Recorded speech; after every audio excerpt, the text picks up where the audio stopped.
Hop, voilà. C'est bon, c'est un peu fort.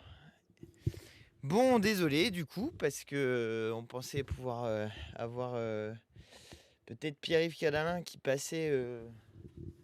Non, ça va, c'est le bordel? Non, ça va. Qui passait. En plus, on a une lumière qui est pétée. Donc, comme vous pouvez le constater, ça marche. Ah oui, non, c'est vrai, t'as ramené des trucs. Ah oh, ah oh, magnifique.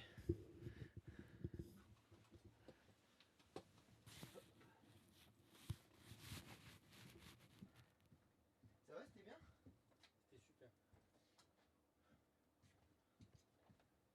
Voilà, ça y est.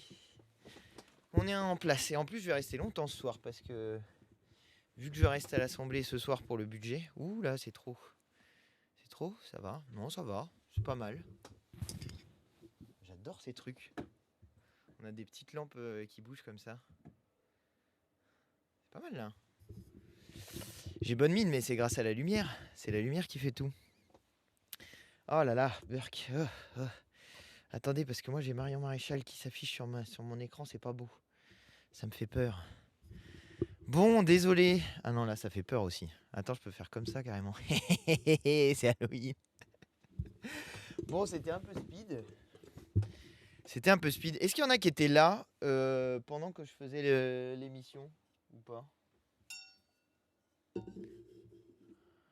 Est-ce qu'il y en a qui étaient là sur la partie narcotrafic? Évidemment, oui. Ok, ça va, c'était correct? Qu'est-ce que vous en avez pensé? Faudrait que je remonte le chat alors pour voir si vous trouvez que c'était bien. Il s'est arrêté prendre un café? Pourquoi on est puni? Remporter la société. Purée, le journaliste qui en rajoute.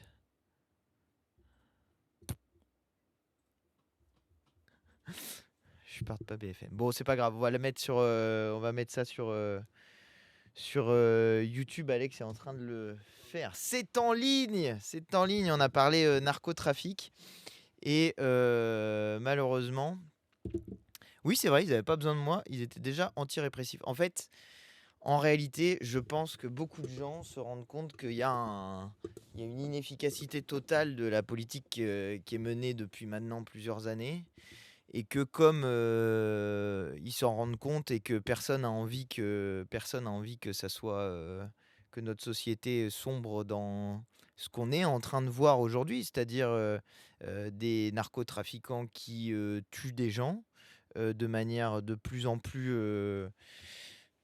fréquente et de manière de plus en plus ciblée, hein. Eh bien, je crois que beaucoup de gens commencent à s'interroger un peu sur la politique de répression qui est mise en œuvre, en tout cas sur qui est en train de viser enfin, sont les personnes visées par les politiques de répression, et notamment les consommateurs et ce qu'on appelle le bas du spectre, où là, vous avez, là, pour le coup, il y a des moyens qui sont mis, hein. Les consommateurs, il y a les amendes forfaitaires délictuelles, le bas du spectre, c'est-à-dire les trafiquants qui font le commerce en fait de la drogue à proprement parler, c'est-à-dire ceux qui vendent au bas de l'échelle du trafic de stupéfiants. Alors là, il y a de la répression qui est mise en œuvre. Par contre, quand il s'agit de lutter contre ce qu'on appelle donc le haut du spectre, les personnes qui sont ceux qui se font vachement de thunes sur le dos des consommateurs de stupéfiants, du coup, bah là, il n'y a plus personne, et ou en tout cas, les moyens qui sont mis en œuvre ne sont pas à la hauteur de ce dont il y a besoin pour lutter efficacement contre le trafic de stupéfiants. Moi, c'est ça qui était l'objet du. D'ailleurs, je suis parti sans parce que je suis parti avec mon rapport parlementaire, et puis en fait, comme ça intéressait notamment le journaliste présent sur le plateau, et bah, du coup, je suis reparti sur mon rapport, et ma foi, c'est à ça que ça sert, c'est pour que les idées circulent et que ça fonctionne mieux. Je vais juste aller me chercher un petit peu de flotte parce que j'ai méga soif et je reviens. Hein? Sinon, je peux y aller, hein, t'inquiète. Merci, Alex. Alex est parti chercher de la flotte. Macron, il consomme, non? Bah, j'en sais rien, mais de toute façon, c'est même pas ça le sujet. Je sais que ça fait couler beaucoup d'encre sur les réseaux sociaux. Et d'ailleurs, par ailleurs, si jamais c'est le cas, ça ça serait bien qu'il mette son discours en rapport avec ce qu'il fait, si jamais c'est le cas. Mais il faut sortir de la manière dont on parle des drogues de manière générale dans notre pays parce que ça n'est pas efficace en fait. Vous pouvez dire autant que vous voulez qu'il faut... Trop merci. Trop merci. Vous pouvez dire autant que vous... Merci Alex. Vous pouvez dire autant que vous voulez. Oh, merci Alex. Il m'a filé des chocolats. Vous pouvez dire autant que vous voulez que les narcotrafiquants, que les consommateurs financent les narcotrafiquants et que, oulala, les vilains consommateurs, c'est très très bien, mais en fait, ils sont déjà au courant, les consommateurs. Et ça ne produit absolument rien comme effet sur les consommateurs de dire ça. D'ailleurs, le clip de Retailleau était complètement naze sur le sujet. Je ne sais pas si vous l'aviez vu, mais c'était un clip dans lequel il y avait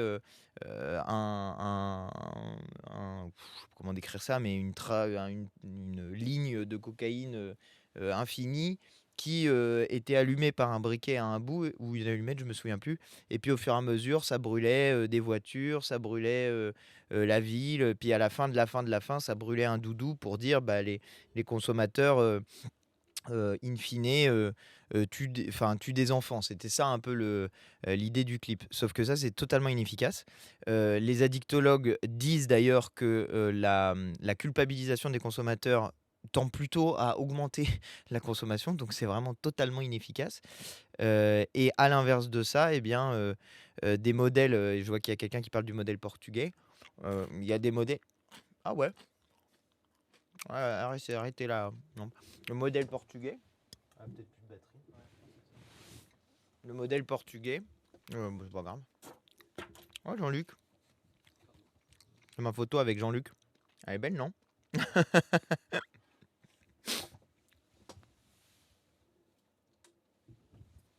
À l'inverse de ça, le modèle portugais, c'est un modèle très souple, je mets des guillemets, mais c'est un modèle de dépénalisation de l'usage simple de stupéfiants. Et ce modèle portugais, c'est un des plus efficaces d'Europe. C'est un des pays dans lequel il y a le moins de, de consommation de toute l'Europe, alors que vous avez à peu près les mêmes caractéristiques, c'est-à-dire des façades maritimes, donc des façades maritimes égale potentiellement de l'importation par les ports, intégrées au territoire européen, à proximité des remontées potentiellement depuis des pays du sud de la Méditerranée dans lesquels il y a de la production de cannabis. Et voilà, donc vous avez des modèles qui sont des modèles de dépénalisation slash légalisation qui donnent des résultats efficaces en termes de baisse de la consommation. Moi, c'est ça qui m'intéresse et c'est tout l'objet du rapport parlementaire que j'ai fait. C'est comment on fait pour faire enfin baisser la consommation de stupéfiants. Et pour faire ça, ah bah ça y est, l'autre aussi. C'est pas grave. Non, non, mais c'est pas grave, vas-y, on s'en fout, tant pis. Tant pis, tant pis. Mais par contre, faut qu'on en prenne, faut qu'on en achète des machins comme ça, c'est super. 100%. Ouais, ça clignote. Ouais, non, c'est pas... faut qu'on prenne ça. C'est super, c'est des machins qui se fixent. Non, mais laisse, c'est pas grave, on s'en fout. On s'en fout, on s'en fout, on s'en fout.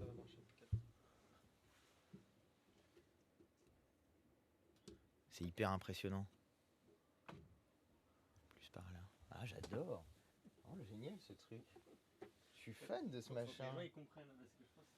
Mais si, regardez, c'est une petite lampe et ça se branche ou ça se branche pas, ça marche en batterie. En gros, c'est des petites plantes comme ça là, et tu peux le fixer sur quand c'est aimanté. Et nous, comme on est dans des préfats, des préfabriqués, tout est aimanté. Regardez. Tout est là, par exemple là, ici, hop, tac. ça tient. Voilà. Et voilà. Depuis tout à l'heure, c'est ça tient au mur. Non, c'est qualitatif. Regardez, qualitatif. Hop, comme ça. Hop, ça tient. Et là, j'ai une. Voilà. Voilà. Nomade TV. Salut Antoine, est-il vrai que le profit estimé du trafic de drogue est intégré au calcul du PIB français? Oui, c'est vrai. Oui, c'est vrai. Est-ce que vous trouvez ça hypocrite ou...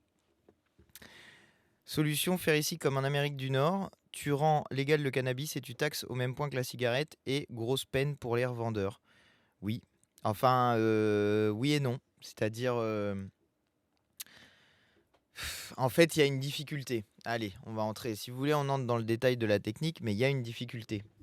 C'est que pour que votre modèle de légalisation du cannabis fonctionne, il faut plusieurs caractéristiques. Petit 1, il faut des produits qui sont compétitifs par rapport à ceux du marché illégal.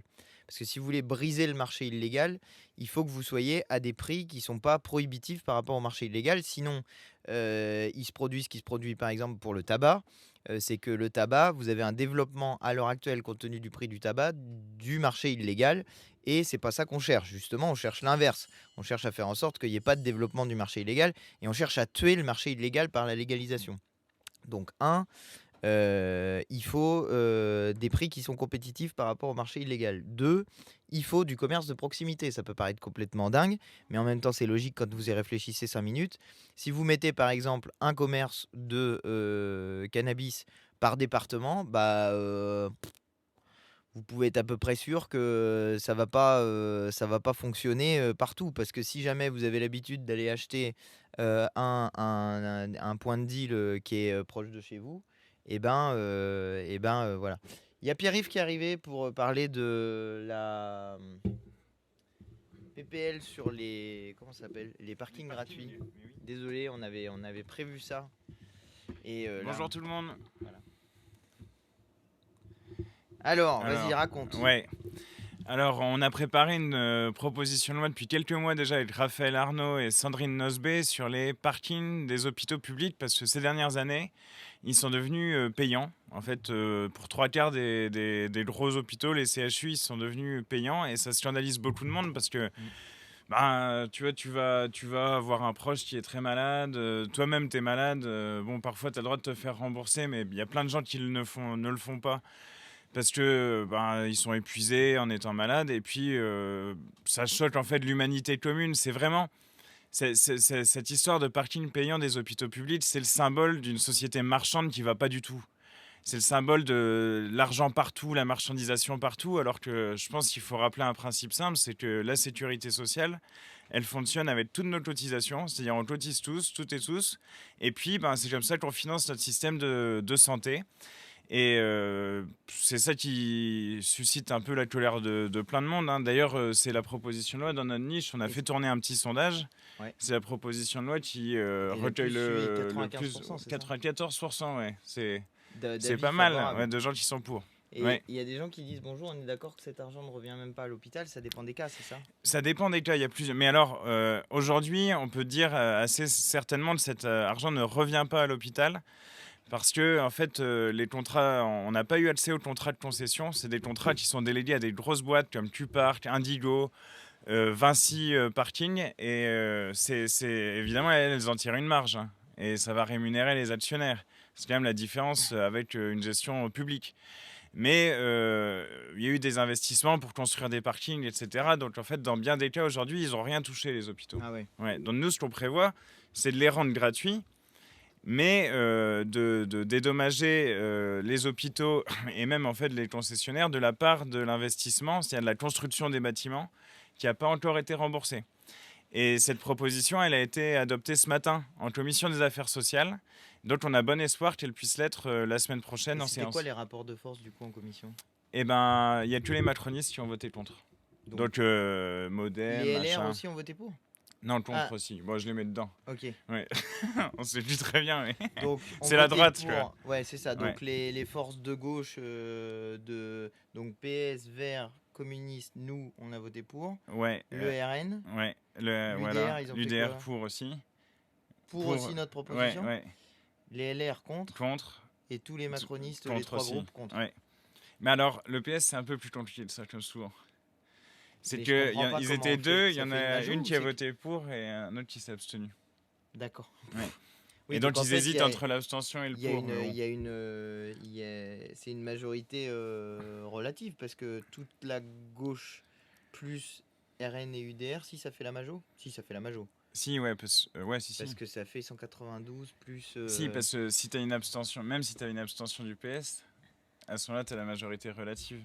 Ouais, si c'est bon, ça Ouais, fait. ouais. Donc ça le fait. Enfin, là aujourd'hui, on a cumulé les victoires, donc c'est vraiment important, c'est vraiment chouette. Et c'est vrai que c'est un sujet qui interpelle beaucoup de monde. Pour vous dire, à Brest, où moi je suis élu député, on nous a remis une pétition que la CGT a fait tourner. C'est une pétition où il y avait 25 000 signatures manuscrites. Genre pas sur Internet. Les gens, ils ont signé le truc, quoi. Ah ouais. Donc c'est des choses qu'on voit vraiment rarement. Donc je trouve on fait ce que la France insoumise doit faire dans ce genre de moment, c'est-à-dire on prend le sujet, on se dit on va répondre vraiment au problème, c'est-à-dire qu'est-ce que les personnes qui nous interpellent veulent.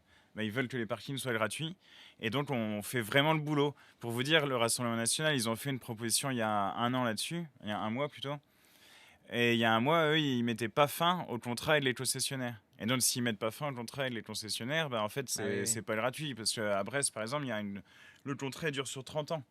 Mais par ailleurs, le problème, il est assez vaste parce que moi, par exemple, quand je vais à la préfecture de l'Essonne, Ouais. le parking de la préfecture, il est payant.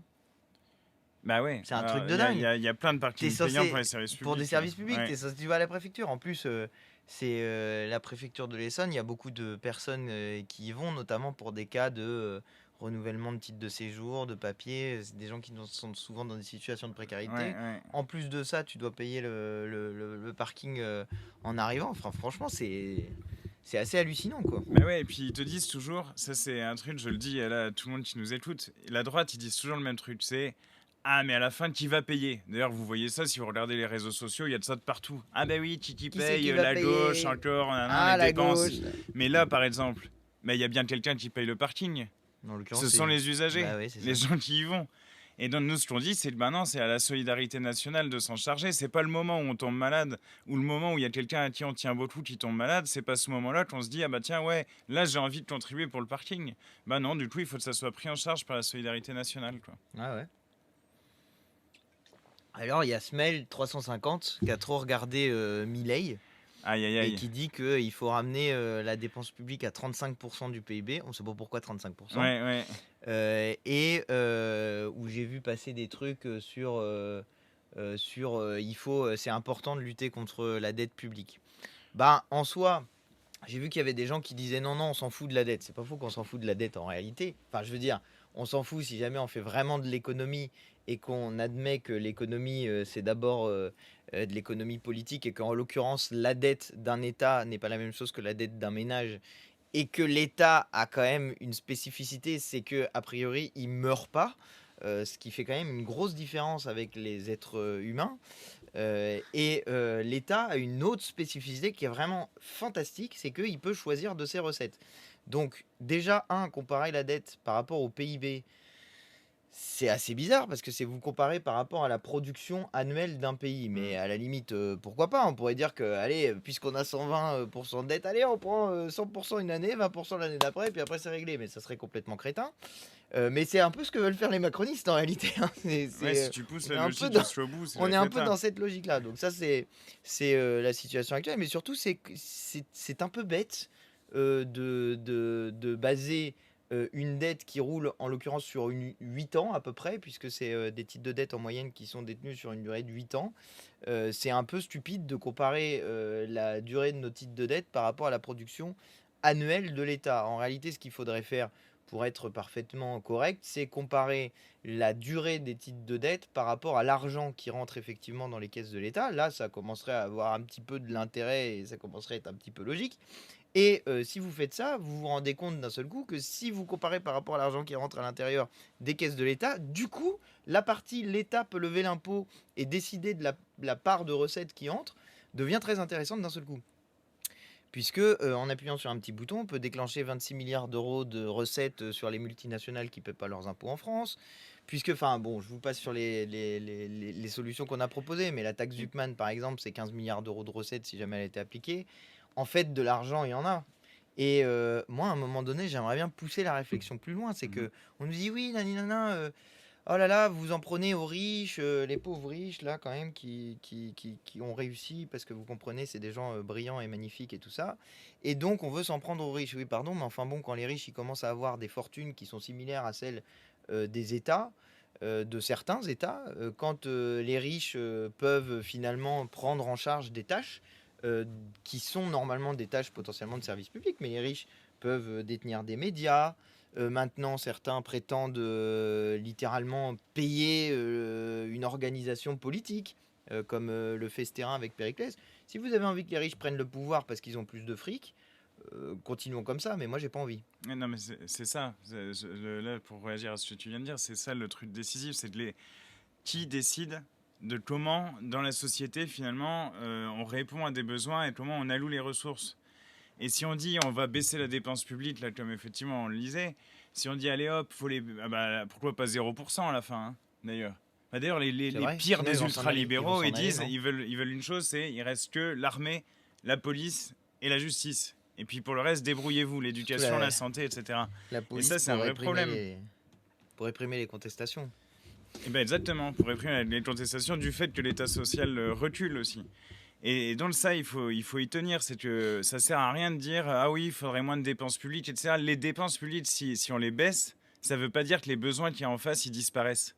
Donc si vous baissez les dépenses publiques en matière sociale, ben, à la fin, vous reportez ça sur, sur les gens, quoi, sur vous. On vous les Mais reporter sur vous, sur nous tous. c'est assez logique. Quand vous êtes dans la partie,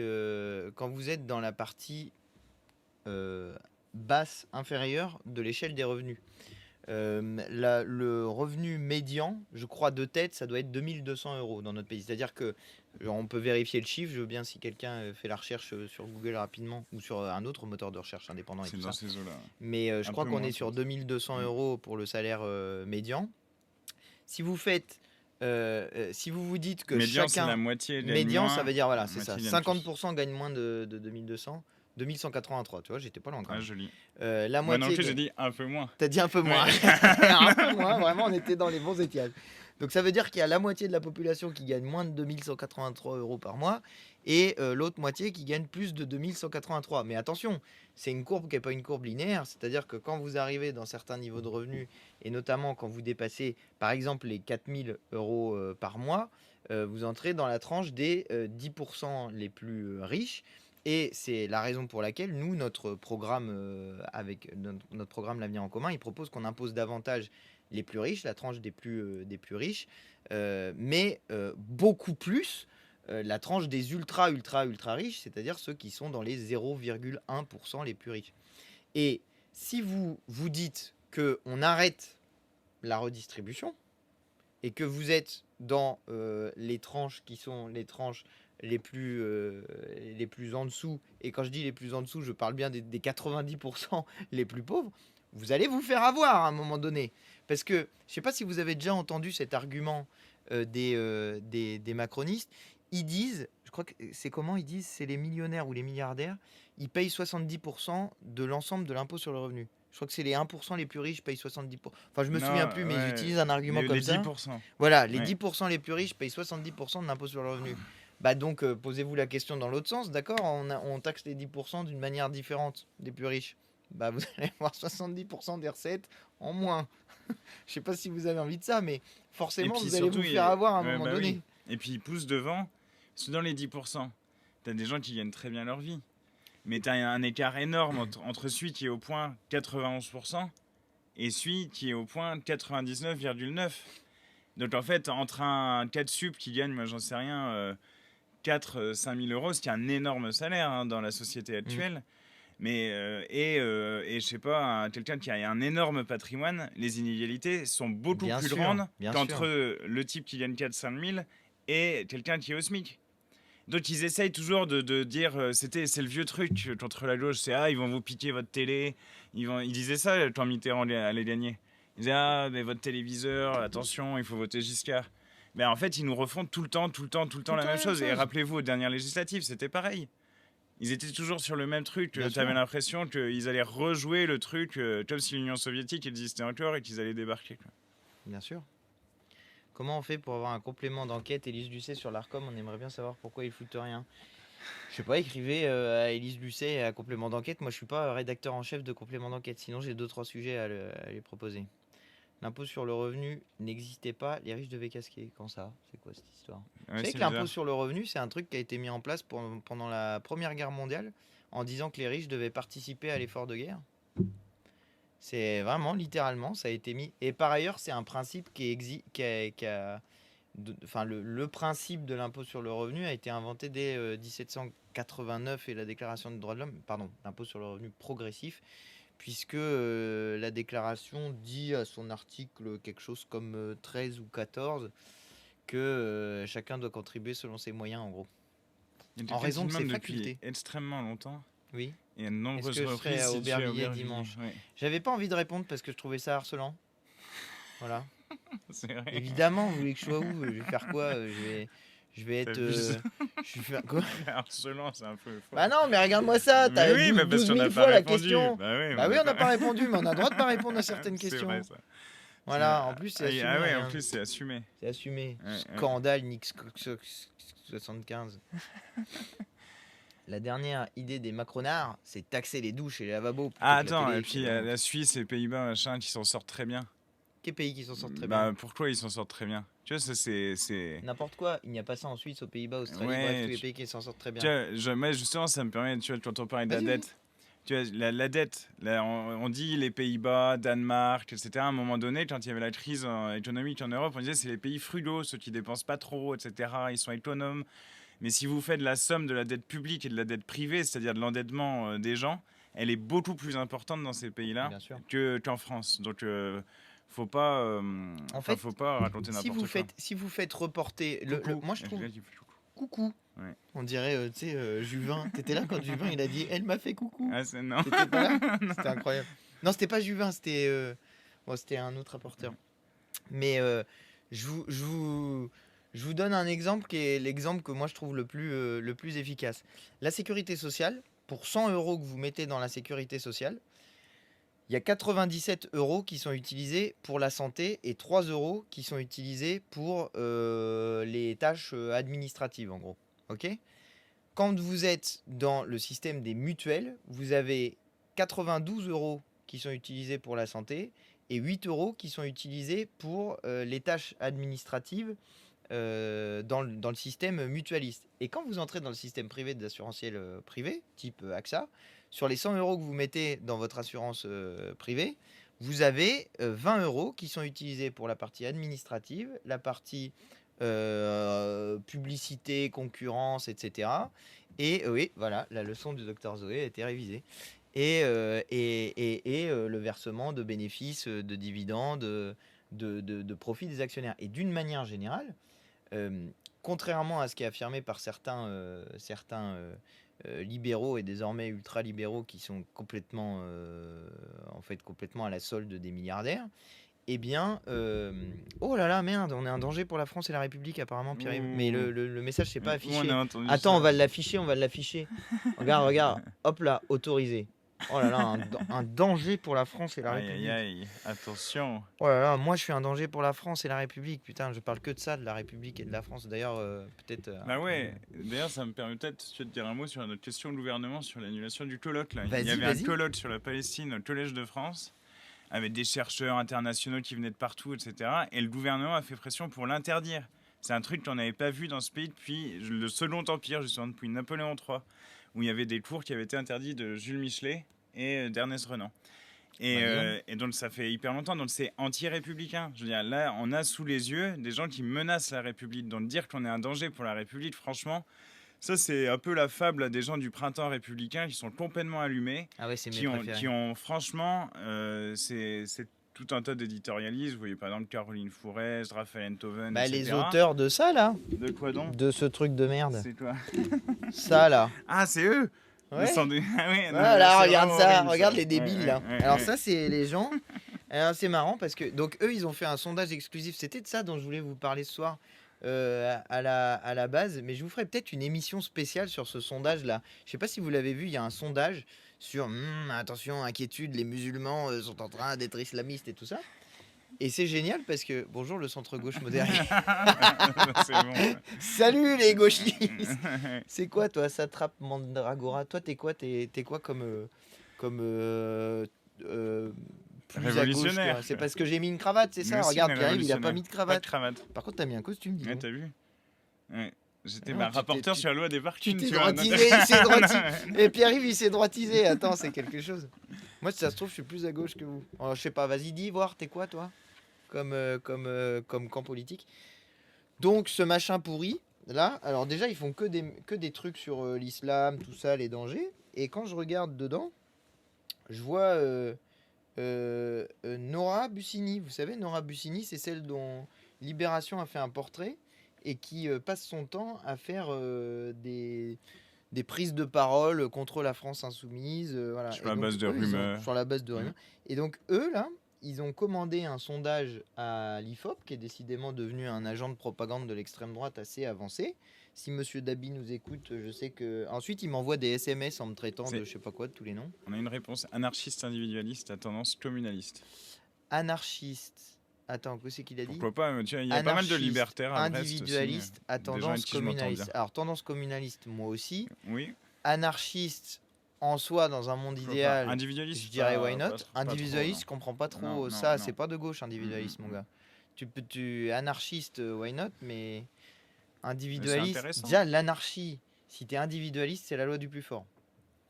Alors que l'anarchie collectiviste, ça, à la limite, ça peut fonctionner, mais c'est un pouvoir démocratique. Mais si tu commences à le faire individuellement, oui, le sondage sur les musulmans fait par le gars qui est copain avec Elnet. Et donc, bref, ils ont fait tout un sondage. Et alors, c'est marrant parce que c'est n'importe quoi. Je vais saisir la commission des sondages sur ce sujet. Je voulais le faire hier, mais j'ai pas eu le temps. Je voulais le faire aujourd'hui, mais j'ai pas eu le temps. Du coup, je le ferai demain. J'aurai le temps.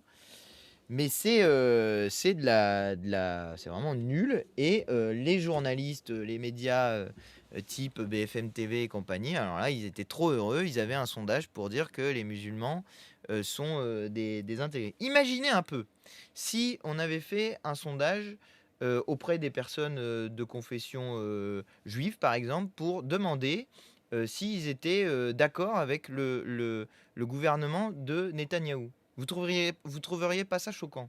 Moi, je trouve que le seul fait de poser la question aux gens musulmans pour savoir s'ils sont d'accord avec les pratiques des islamistes, c'est en vrai totalement n'importe quoi. Vous n'avez pas de responsabilité des personnes musulmanes vis-à-vis des personnes islamistes ou des personnes qui sont engagées comment on appelle ça, dans de l'intégrisme religieux. Ça n'a rien à voir en réalité. Et par ailleurs, il y a des trucs qui sont extrêmement contradictoires. C'est comme si vous demandez, d'ailleurs ils l'ont fait certaines fois, c'est comme quand ils demandaient en 2015 après les attentats aux musulmans de condamner les attentats comme si les musulmans avaient une responsabilité dans les attentats.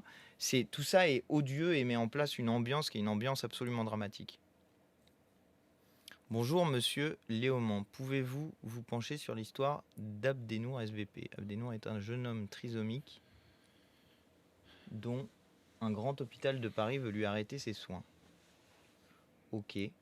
Pour ce genre de choses, il faut nous écrire par mail. Faut là, qu'on en regarde. détaillant Faut qu'on regarde. Mm. Pourquoi vous opposez? Mais non, mais précisément, moi j'oppose pas. Et justement, ce que je trouve vraiment immonde, c'est l'ambiance qui est mise en place contre nos compatriotes musulmans, et pas seulement nos compatriotes d'ailleurs, parce que c'est globalement contre toutes les personnes musulmanes. Et il y a une ambiance d'une manière générale comment dire, de confusion sur beaucoup de sujets. J'en ai parlé il n'y a pas très longtemps sur France 3. J'étais interrogé sur la question de l'antisémitisme où j'ai parlé justement du fait qu'il y a une augmentation de l'antisémitisme dans notre pays et il faut la combattre. C'est quelque chose qu'il faut combattre, mais qui tend à être mis en place par ceux qui mettent sur le même plan les juifs et le gouvernement de Netanyahou, alors que c'est pas la même chose. Déjà, les juifs sont pas responsables du gouvernement de Netanyahou. Deux, à l'intérieur des personnes de la communauté juive, il y en a qui sont d'accord, il y en a qui sont pas d'accord, et la critique doit porter précisément sur ce qui est fait par ce gouvernement, pas sur la culture, la religion, l'origine, etc., etc. Et des parallèles sont faits en ce moment sur le même plan entre musulmans, islamistes, etc. Je veux dire, il y a quelques années de ça, quand moi j'ai regardé des images de 2015 justement, quand il y avait eu les 10 ans de l'anniversaire des tristes attentats de 2015, le discours majoritaire à l'époque, c'était justement ne ciblons pas nos compatriotes musulmans. Il faut envoyer des messages d'amour à nos compatriotes musulmans. Il y avait une dame, je me souviens plus comment elle s'appelle, qui avait fait une très belle intervention en parlant de ça. Et aujourd'hui, c'est devenu l'inverse. C'est devenu tous les musulmans seraient responsables. En gros, seraient des terroristes en puissance. Enfin, franchement, je ne sais pas s'il y a des personnes de confession musulmane qui regardent le live, mais j'aimerais bien avoir vos témoignages. D'ailleurs, on n'interroge jamais les personnes musulmanes dans ces plateaux pour savoir ce qu'ils en pensent. Franchement, c'est...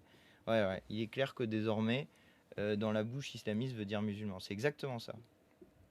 C'est C'est exactement la ça. grande confusion.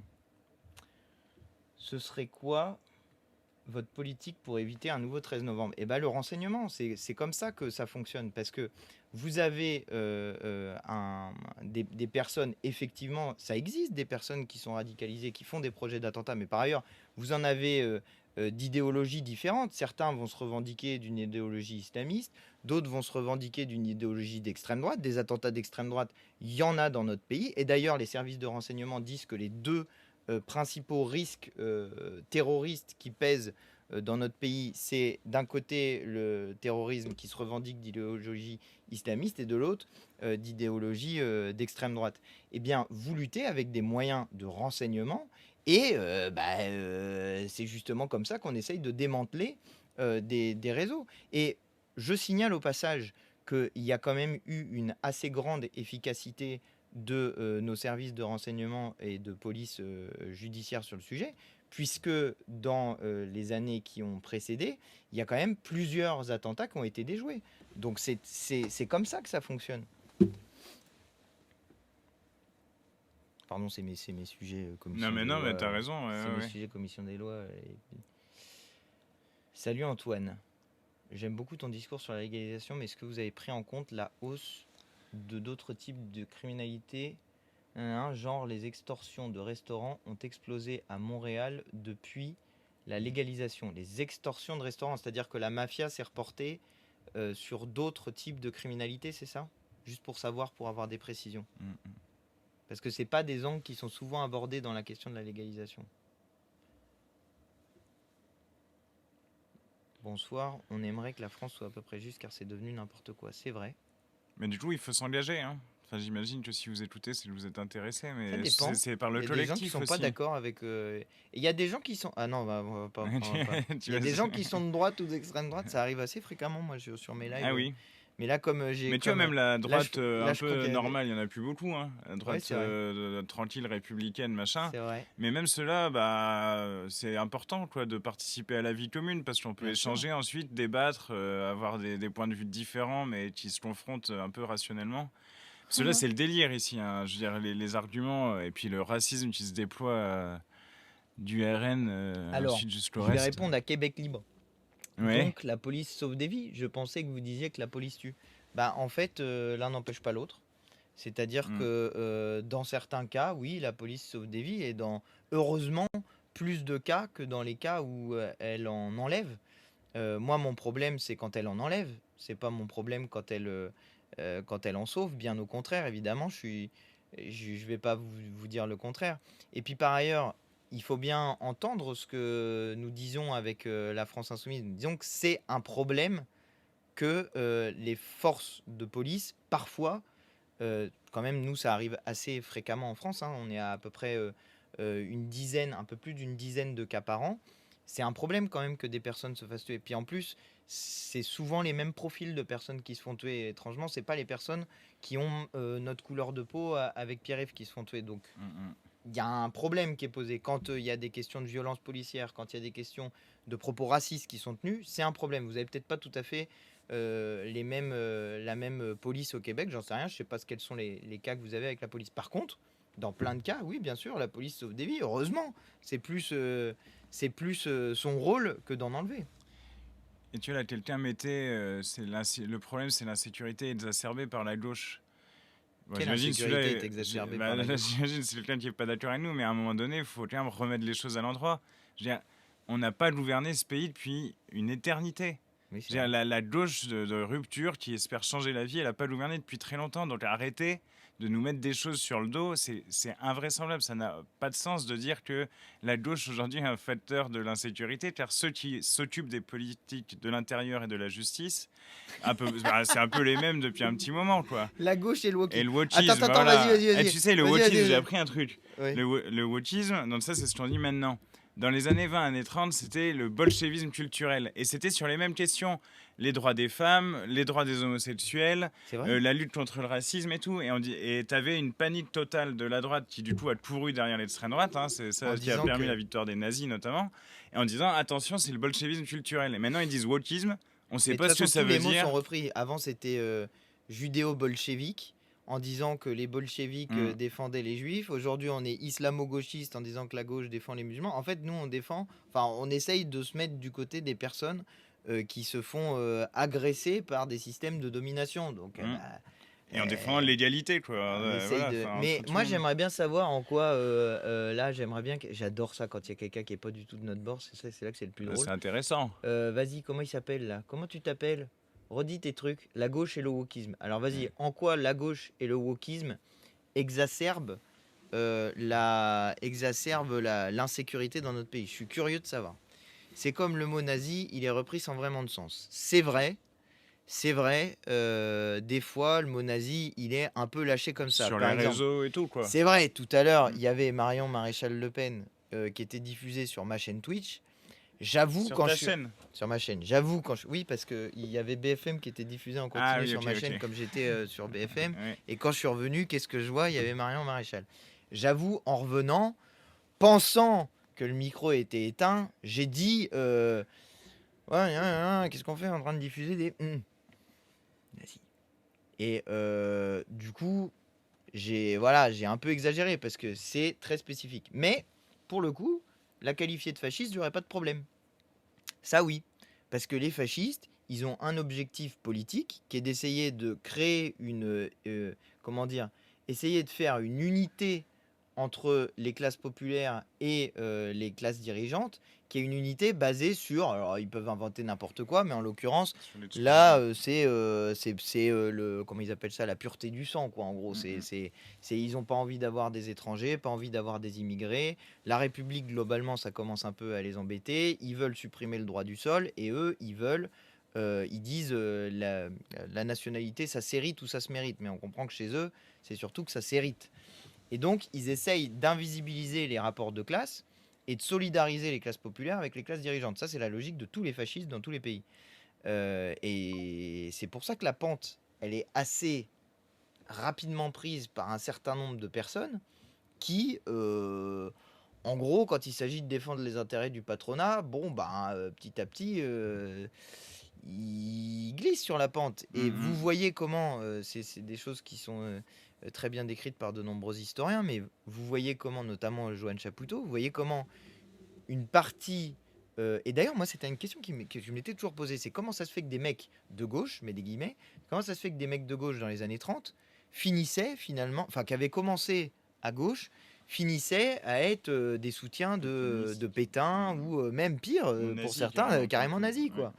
Et c'est pas illogique dans le sens où la fascisation d'une société, c'est une pente qui est prise et l'intégralité du champ politique se décale vers la droite. Et il y en a certains qui restent au même endroit. Nous, on n'a pas. Enfin, moi, je me sens pas beaucoup plus de gauche que je l'étais en 2012. Je suis resté au même endroit. Enfin, politiquement, je suis pareil, resté au même endroit. Politiquement, c'est juste que comme tout le champ politique se décale à l'extrême droite, d'un seul coup, vous avez, ça donne l'impression qu'on est très très à gauche. Mais vous avez tout le champ politique qui se décale à droite, et notamment les macronistes, malheureusement, et les socialistes suivant les macronistes. Mais en fait, ils suivent tous la pente de l'extrême droite, et le meilleur moyen d'y résister, c'est de les affronter point par point. Ouais, parce que si on court derrière, après la pente est prise. Il n'y a plus Et personne. en fait, ça s'effondre, y compris la défense des principes républicains fondamentaux, de l'égalité, de la sécurité sociale dont on parlait tout à l'heure. Vous voyez bien les messages. Alors, qu'est-ce qu'il nous a dit? C'est vraiment navrant. Je dis, je suis ouvert à la discussion en disant je suis pas du même bord et je me fais traiter de nazi, c'est vraiment navrant. Ok, je vous ai pas traité de nazi. Non. On n'a Mais pas traité de peut-être sur le nazi. chat après, j'en sais rien. Ah mince, il y a des gens qui vous ont traité de nazi. Non, c'est pas sympa. Faut pas dire. Regardez vos électeurs parler sur le chat. Bon, alors moi, je vais vous dire, je suis de gauche à l'origine, mais je dérive pour certaines raisons. Ce que vous montrez là, c'est pas cool. Pour quelle raison? Moi, je vous dis un truc. Tac. Et je vais dire ça, d'ailleurs, plutôt à mes petits camarades de gauche. Ça, c'est un bouquin que vous devez lire. Les électeurs ordinaires. Tu l'as lu ou pas? Non, mais il faut que je le lise, effectivement. Tu l'as pas lu? Non. Moi, je l'ai lu, je l'ai surligné. Bravo. Enfin, pas surligné. Une médaille. Il y a des notes. Regardez comment je suis boss, sérieusement. Ouais. Quand je lis des Ça, bouquins, après j'écris tout et tout. Page 30, page 40, page 50. Bref, ce bouquin, il est super intéressant parce qu'il donne des éléments sur la manière dont... Ah bah attends, Bendoz, on va parler d'insécurité. La manière dont l'électorat, enfin les enjeux qui sont ceux de l'électorat RN.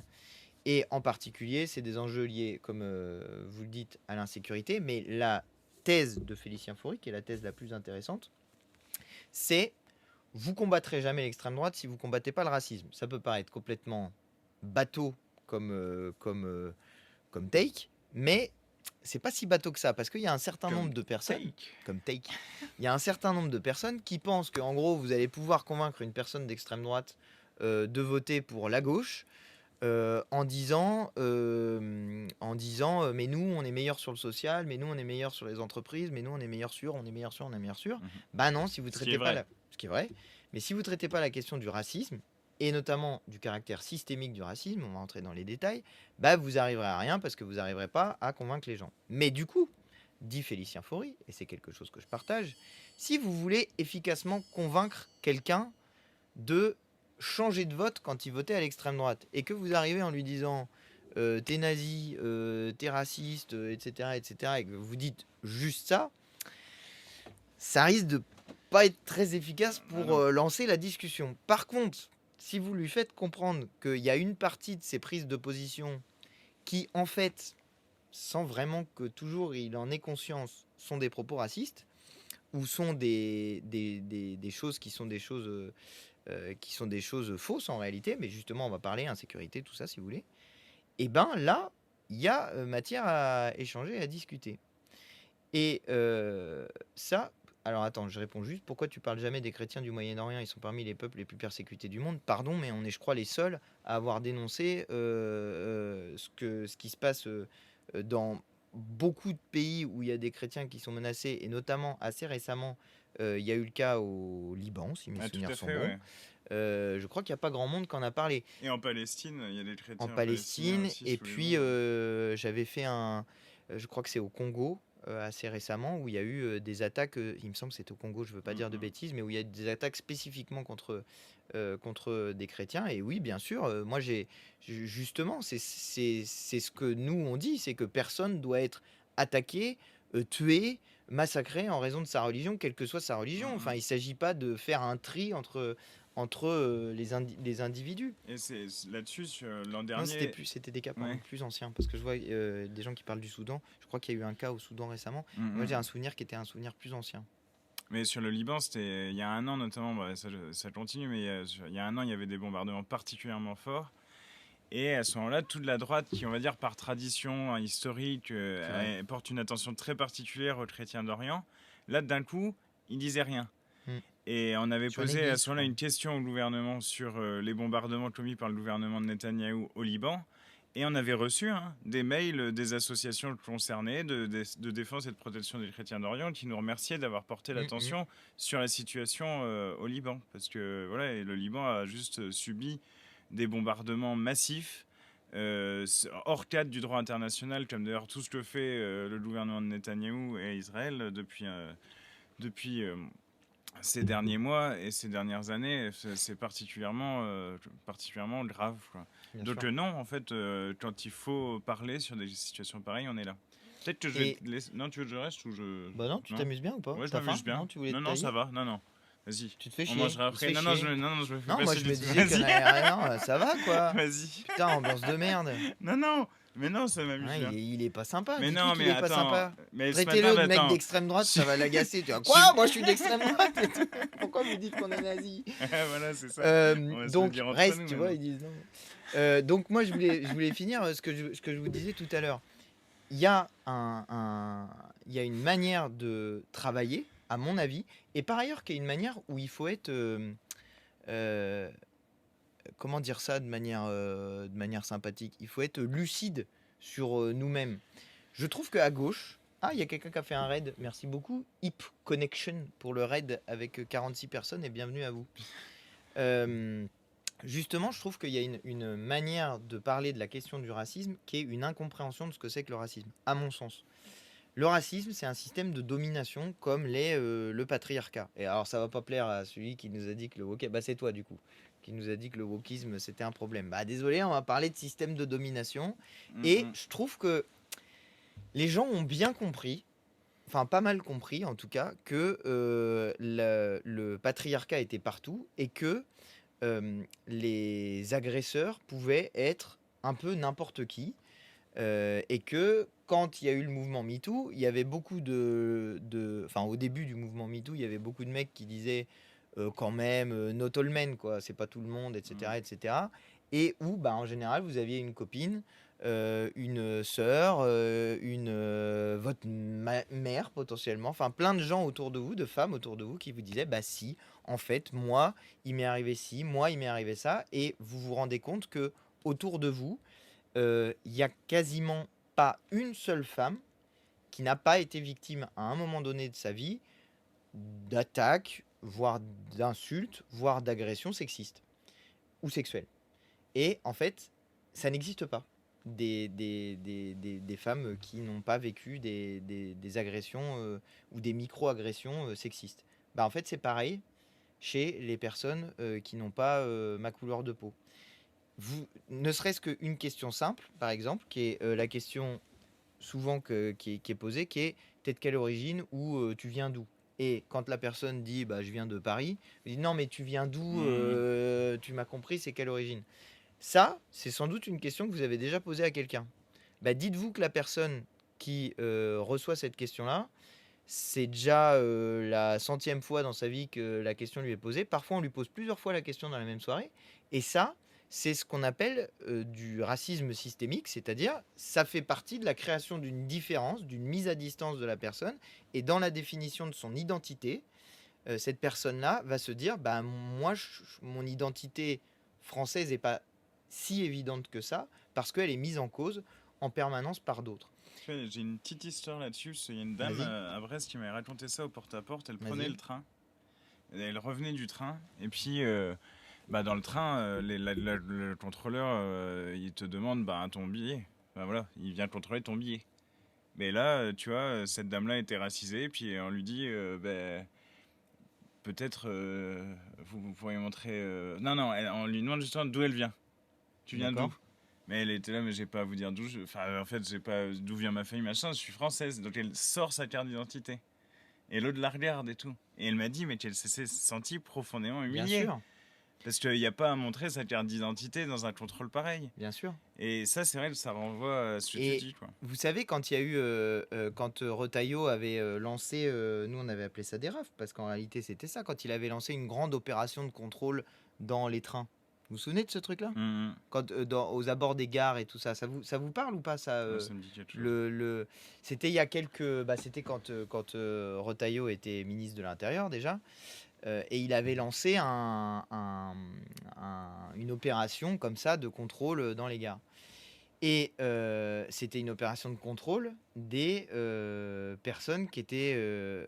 c'était censé être une opération de contrôle des personnes étrangères en situation irrégulière. Mais à votre avis, ils contrôlaient qui, les personnes dans les trains ? Moi, en fait, j'ai rencontré dans une manifestation, pour le coup, c'était une manifestation pour le Congo, j'ai rencontré dans une manifestation une personne qui m'a dit mais moi, en fait, je me suis retrouvé dans un train où j'étais... Enfin, dans un wagon de RER, quoi, où il y a des policiers qui sont arrivés. Les seules personnes qui étaient contrôlées, c'était les personnes noires ou arabes. Et pendant le Covid, c'était ça aussi. Les gens qui se faisaient contrôler leurs attestations. Là. Et ça, c'est un problème majeur, parce que quand vous avez des forces de police, on parlait tout à l'heure de l'insécurité, ça c'est une insécurité. C'est une insécurité, le fait de pouvoir avoir des contrôles qui sont basés uniquement sur votre couleur de peau. Ah, le cocotier, je sais même pas pourquoi vous vous présentez, ça vous êtes tellement débile que vous passerez jamais. Faut argumenter un peu, hein. Puis c'est raté parce qu'en plus, là pour le coup on a gagné. Oui, alors oui. Dans nos cas à nous. Bah oui, là, et même les dernières élections, on a une majorité relative de la coalition. Vous faites quoi dans la vie ? Tu fais quoi toi ? Le cocotier ? Dis-nous. Là c'est TikTok. Raconte ici. Un peu. Là c'est Twitch. TikTok, oui, non, sur TikTok, c'est sur TikTok, mais d'habitude je me mets le chat Le chat TikTok, je me le mets ici. Ouais. Mais là, comme j'ai pris le live en cours de, Ah oui, de route, route, ah oui, il y a plusieurs tu trucs. vois, il y avait, bon, je me suis dit, allez, tant pis. Parce qu'en plus, sur TikTok, en ce moment, on a des. D'habitude, je réponds, ça me fait marrer. Mais Ah oui, donc là, c'est là, c'est que Twitch. Twitch. Ok. C'est que Twitch. Ah, alors attends. Toc. Apprendre à vie. Autoriser. On va autoriser parce que comme il est question d'armes, C'est quoi? l'automode, il a changé. Alors voilà. Ouais. En cas d'attaque terroriste, la Ouais. police, BRI, GIGN, vous seront minces. Tu vois, ça, c'est un des Seront effets de la désarmés, c'est propagande des médias seront contre nous. réarmés, même temporairement ou non armés. Comment auriez-vous géré le Bataclan ou autre attaque terroriste? Hollande a fait une bonne réaction envers le Bataclan. Alors, apprendre à vivre, j'imagine c'est ça votre nom. Il vous reste à sortir de ce que vous racontent les médias, quoi. Parce que nous, on a dit qu'on voulait désarmer la police en manifestation. Alors, étrangement, c'est devenu désarmer la police. Pardon, mais non, je compte pas envoyer des gens avec des pistolets à bouchon face à des gens qui ont des kalachnikovs. Donc, si je suis ministre de l'Intérieur et qu'il y a une attaque terroriste avec des gens armés, eh ben non, les gens, les services qu'on enverra de la police, c'est effectivement les services spécialisés en intervention antiterroriste, donc des gens qui sont armés avec des armes lourdes et des protections qui sont lourdes et des entraînements qui sont spécifiques aux attaques terroristes. Donc, en fait, est-ce que vraiment vous pensez qu'on est complètement crétin ou je sais pas, posez-vous juste 2 minutes les questions. Il y a le cocotier qui pense qu'on est complètement crétin, mais peut-être que tu regardes trop les médias, le cocotier. Et non, en fait, ce qu'on a dit, c'est qu'on voulait désarmer les polices en manifestation. Pourquoi? Peut-être peut-on entrer dans le détail. Ça va être une question des révolutionnaires, figurez-vous. Ça va nous ramener à la Révolution française et au moment où notre pays se crée comme nation, c'est-à-dire comme peuple souverain. Une des grandes questions des révolutionnaires, d'ailleurs c'était une phrase de Saint-Just, il dit le seul ennemi réel qu'est un peuple, c'est son gouvernement. Je suis assez d'accord avec Saint-Just. Je trouve que le principal problème qui est posé par un système démocratique ou d'ailleurs pas démocratique, c'est le gouvernement. Il y a toujours un risque quand même que le gouvernement essaye d'obtenir plus de pouvoir que ce qu'il a déjà. Et donc les révolutionnaires, se disant, bon ben, on arme un pouvoir exécutif. Que va faire le peuple pour pouvoir défendre ses droits? Alors les révolutionnaires répondent, puisque le gouvernement est armé et que en gros la police est armée, il faut armer le peuple pour qu'il puisse se défendre face au pouvoir exécutif. Vous C'est remarquerez la que nous, conscription, tout ça. hein, ouais, Oui. et où la garde républicaine, où en gros c'est l'idée que le peuple puisse être en armes pour se défendre face à un gouvernement armé. Bon, d'accord. Et ben nous, on est plutôt pour l'inverse, c'est-à-dire que l'idée, c'est plutôt qu'on désarme au maximum la gestion du maintien de l'ordre pour que il puisse pas y avoir de répression des mouvements populaires par le gouvernement, parce que sinon il se passe ce qui s'est passé pendant le mouvement des Gilets jaunes, il se passe ce qui s'est passé pendant les révoltes urbaines, et ben il y a des gens qui se font, qui perdent des yeux, qui se font tuer. Et d'ailleurs, si vous n'avez pas vu, allez Qui voir les vidéos de Sainte-Soline. Là. Ouais. Il y a des vidéos qui sont sorties. Il y a des gendarmes qui tirent sur les manifestants et disent ah ouais, vas-y, celui-là, je vais le buter, etc. Je dis, on en est là. Ces gens-là, ils sont toujours en place. Je dis, à un moment donné, des policiers doivent avoir des relations normales avec la population. Bien Ils sûr. ont un rôle particulier à Bien assumer. sûr. Et donc, des éléments comme ça, ils doivent être démis immédiatement. Alors ça c'est intéressant, parce que regarde le cocotier qui se fait plus malin que tout le monde. Tu as raison, désarmer la police, comme ça il y aura encore plus d'attaques sur la police. C'est plutôt l'inverse. Hein. C'est l'inverse en Ouais, fait. ouais. C'est-à-dire que quand vous avez davantage confiance dans la police et que vous avez pas l'impression que les policiers peuvent potentiellement être un danger pour vous, en général, vous avez tendance à davantage respecter la police. À votre avis, je sais pas, réfléchissez, pourquoi est-ce qu'il y a des gens qui disent, qui scandent dans des manifestations des choses comme tout le monde déteste la police? Moi, c'est pas mon cas. Moi, justement, ce que j'aimerais bien, c'est que les gens ne chantent pas ça en manifestation, parce que ça voudrait dire que on a amélioré la police au point que les gens ont confiance dans la police. Il y a quelques années, d'ailleurs, pendant les attentats, après les attentats de 2015, il y a énormément, il y a eu des mouvements assez favorables, d'affection vis-à-vis des policiers. Pourquoi? Parce que d'un seul coup, les policiers avaient une forme d'aura vis-à-vis de leur réaction face aux attaques terroristes. Ce lien qui a existé à un moment donné, il a été rompu petit à petit parce que petit à petit aussi, ça existait déjà avant bien sûr, mais petit à petit, il y a eu une prise de conscience dans la population, dans une population beaucoup plus large que celle qui était directement concernée, des problèmes de racisme, des problèmes de violence policière. Je vais vous donner un exemple. Moi, il se trouve que mon beau-frère, il est d'origine algérienne. Et une fois, repas de famille de Noël, on bouffe comme ça, et on parlait du mouvement des Gilets jaunes. Et ma mère dit, je sais pas, des fois elle regarde mes lives, ma mère. Peut-être, maman, si tu regardes le live, tu me diras si tu t'en souviens du repas de Noël. Donc on fait le repas de Noël, et ma mère dit, punaise, dis donc, les Gilets jaunes, ils ont mangé. La répression policière a frappé durement les Gilets jaunes. Et mon beau-frère, il dit, écoute, prénom de ma mère, là, d'un seul coup, vous vous en rendez compte parce que ça touche tout le monde, la répression. Mais ça fait un moment que c'est comme ça. Dans les quartiers, ça fait un moment qu'il y a plein de gens qui s'en prennent plein la tête. Eh bien, moi, ça m'a marqué comme conversation. Et c'est effectivement vrai. Et par ailleurs, si vous allez juste, vous essayez d'avoir des discussions avec des personnes qui sont concernées par les violences policières ou par le racisme, bah, ça va vous dégoûter assez fortement. Enfin, en tout cas, ça va vous faire réfléchir la prochaine fois quand vous direz non, il n'y a rien à reprocher aux forces de police. Vas-y, tu voulais dire un truc? Ouais, c'est un peu la même logique que sur l'écologie.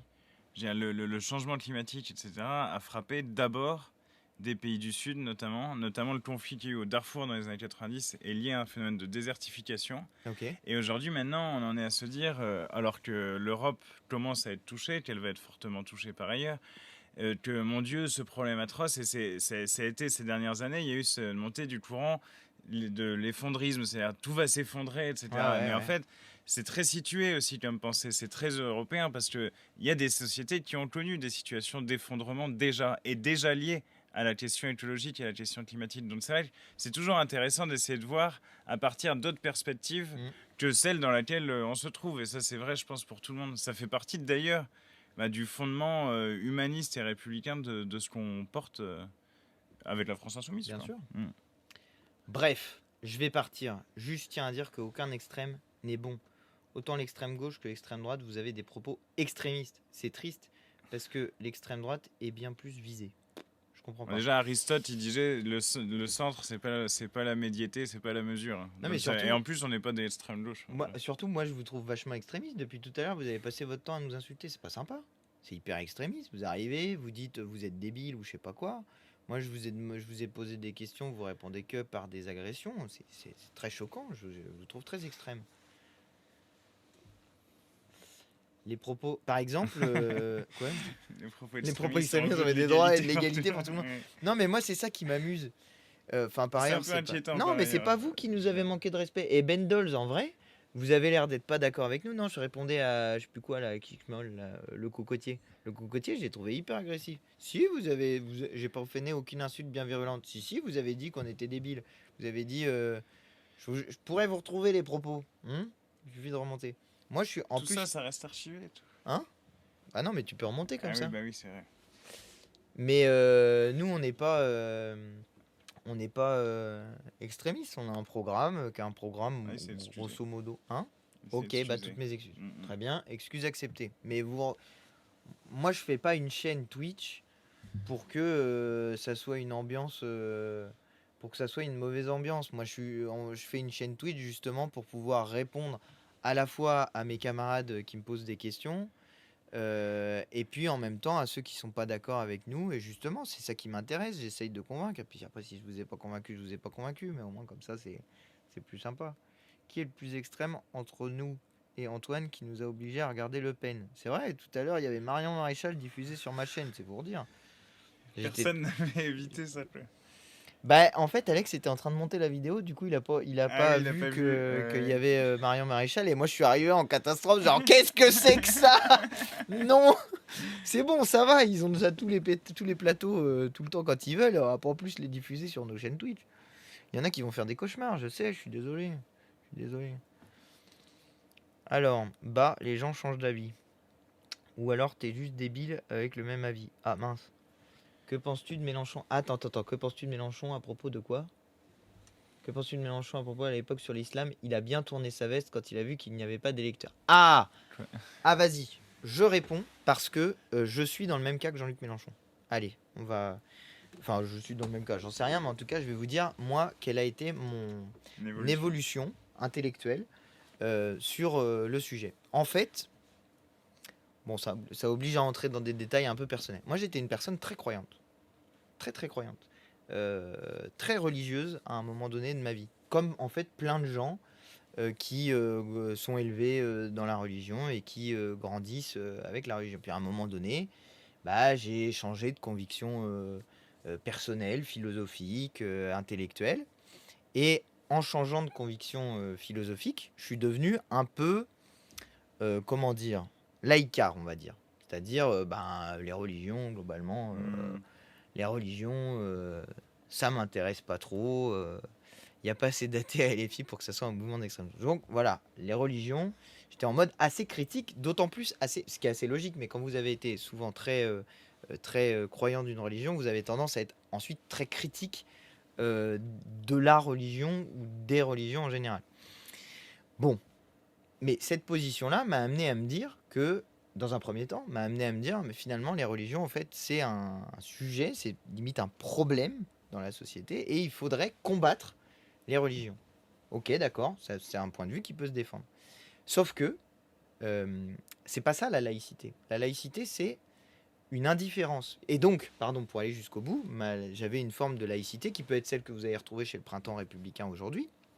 Encore que ça ne soit dirigé que contre les personnes musulmanes, et chez l'extrême droite aussi, c'est dirigé que contre les personnes musulmanes.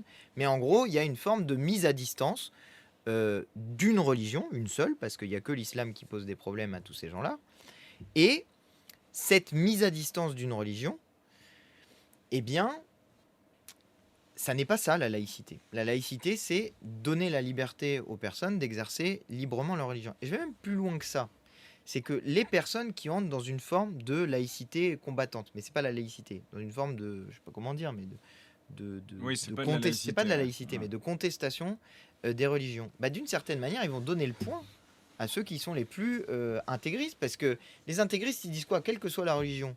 Les intégristes, ils disent la République est un problème parce que, en gros, justement, la laïcité est un problème parce qu'il faudrait qu'en fait, ça soit ma religion qui soit celle qui s'impose au reste de la population. Bah, pardon, mais justement, si vous voulez désarmer les arguments de vos adversaires, si vous dites qu'il n'y a pas de problème et qu'il y a une indifférence vis-à-vis des religions, c'est beaucoup plus efficace pour les combattre. Et par ailleurs, la loi de 1905, elle résout déjà tous ces Bien problèmes-là. Je veux sûr. dire, elle garantit à la fois la liberté de culte, de l'exercice du culte, mais elle sépare, et ça c'est extrêmement important et on y est extrêmement attaché, le pouvoir politique du religieux.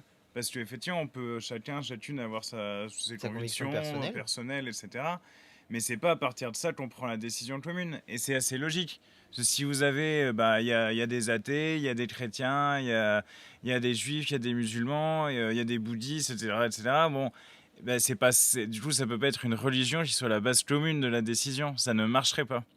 Et ça, je pense qu'il faut le dire à tous les fanatiques de tous bords, hein. Ça marche pas. Mais du coup, ça marche pas non plus de faire comme si les religions n'existaient pas dans la société. C'est Bien pour ça sûr. qu'il y a les libertés de culte. Et c'est ce que les gens du printemps républicain oublient, et tu as raison. Bien sûr. Ils l'oublient pour les musulmans. Bien Et sûr. ça, c'est un retour du refoulé colonial. Parce qu'en fait, pourquoi ils s'en prennent autant aux musulmans? C'est parce que ces gens-là n'ont pas soldé et ne veulent pas dépasser finalement la guerre d'Algérie. Et vous Et les c'est pour voyez ça, comment là, ils sont tout en ce train de truc là, sur la s'acharner. résolution votée par le RN, là, C'est insupportable. Et en et une plus, c'est partie une des incompréhension. macronistes et tout sur Mais c'est l'Algérie. une incompréhension de ce qu'est notre peuple. Parce que la vérité, c'est que, en fait, Ça, je dirais après. Hein? Ouais, non, vas-y. Vas-y, non, Non, non. non, c'est un truc qui m'intéresse. Quelqu'un dit, il y a quelque chose qui m'interpelle chez les croyants, c'est comment ils peuvent être de droite. Alors que, ça, La les religion, principes, normalement, dit ouais, les c'est vrai, principes moi sur aussi. être ton prochain. Moi, j'avoue Je- que ça me. À un moment donné, c'est marrant, j'ai eu la discussion il n'y a pas très très longtemps. Je vous disais tout à l'heure, j'étais très croyant avant, du coup, je connais plutôt bien la Bible. Et je me suis. En Amérique latine, il y a en fait nos mouvements à nous en Amérique latine qui ont été victorieux pour une partie d'entre eux. C'est des responsables politiques qui sont dans ce qu'on appelle la théologie de la libération. C'est-à-dire une vision de la religion chrétienne et catholique, en l'occurrence, dans laquelle vous placez les pauvres au centre de votre action politique et votre action religieuse. Et donc des gens comme Chavez, par exemple, qui sont hyper critiqués par l'extrême droite, bah en fait, Chavez, il portait un discours assez religieux par certains Oui, aspects. à Et il y a un certain nombre de responsables politiques de gauche d'Amérique latine pour qui la religion c'est l'opium du peuple, comme le dirait Marx, bah, c'était pas trop leur cas, c'était plutôt l'inverse. Ils étaient en mode, bah non, Dieu nous a dit qu'il fallait libérer les pauvres, donc on va libérer les pauvres, etc. etc. Après, justement, Du cette coup, je dis- citation de Marx, elle est un peu ambiguë, parce Oui. qu'il dit c'est l'opium du peuple, mais il dit pas non plus que c'est forcément mauvais. Il Il dit dit le pas que capitalisme l'opium est fait mauvais. souffrir les peuples, mais finalement, C'est l'opium. c'est quelque chose qui soulage, et il pense qu'il y aura plus besoin de religion dans la société communiste. Quoi. C'est ça Et qui- c'est vrai que t'as raison, je l'ai un peu détourné le propos, Non, parce mais- qu'en réalité, il dit pas nécessairement que c'est négatif, c'est que ça dépend comment tu regardes le mot opium. Oui, voilà. Tu peux avoir une vision positive. Bref, tout ça pour vous dire que des fois, je me suis dit que je devrais faire ça, moi, la théologie de la libération en mode. Et dans la Bible, il est écrit, vous savez qu'il est écrit qu'il est plus facile pour un. Attends, c'est quoi? Il est plus facile pour un pauvre d'aller au paradis que pour un riche de passer par le. Non, que pour un chameau de passer par le chat d'une aiguille. Oui, Non. c'est- Il est plus Facile, dur mais- pour un riche d'aller en c'est enfer. l'inverse. Enfin, il y a une histoire de riche et de chameau qui passe pas par le chat d'une aiguille. En vrai, Il y a une c'est histoire loin. comme ça, ouais, c'est un peu loin. On s'en souvient plus. Mais en tout cas, c'est clair, c'est une contradiction. Moi, il y a des gens Regarde. de droite que je sais être tu vois, Alors. très catholiques et ça, je leur ai dit, mais faut relire l'évangile. Ah ah, Je veux dire, tiens, mais Jésus chasse les marchands du temple, il y a quand même effectivement ce truc Attends, j'ai vu un d'égalité, haha. d'amour pour le C'est les prochain. chrétiens les plus persécutés dans le monde.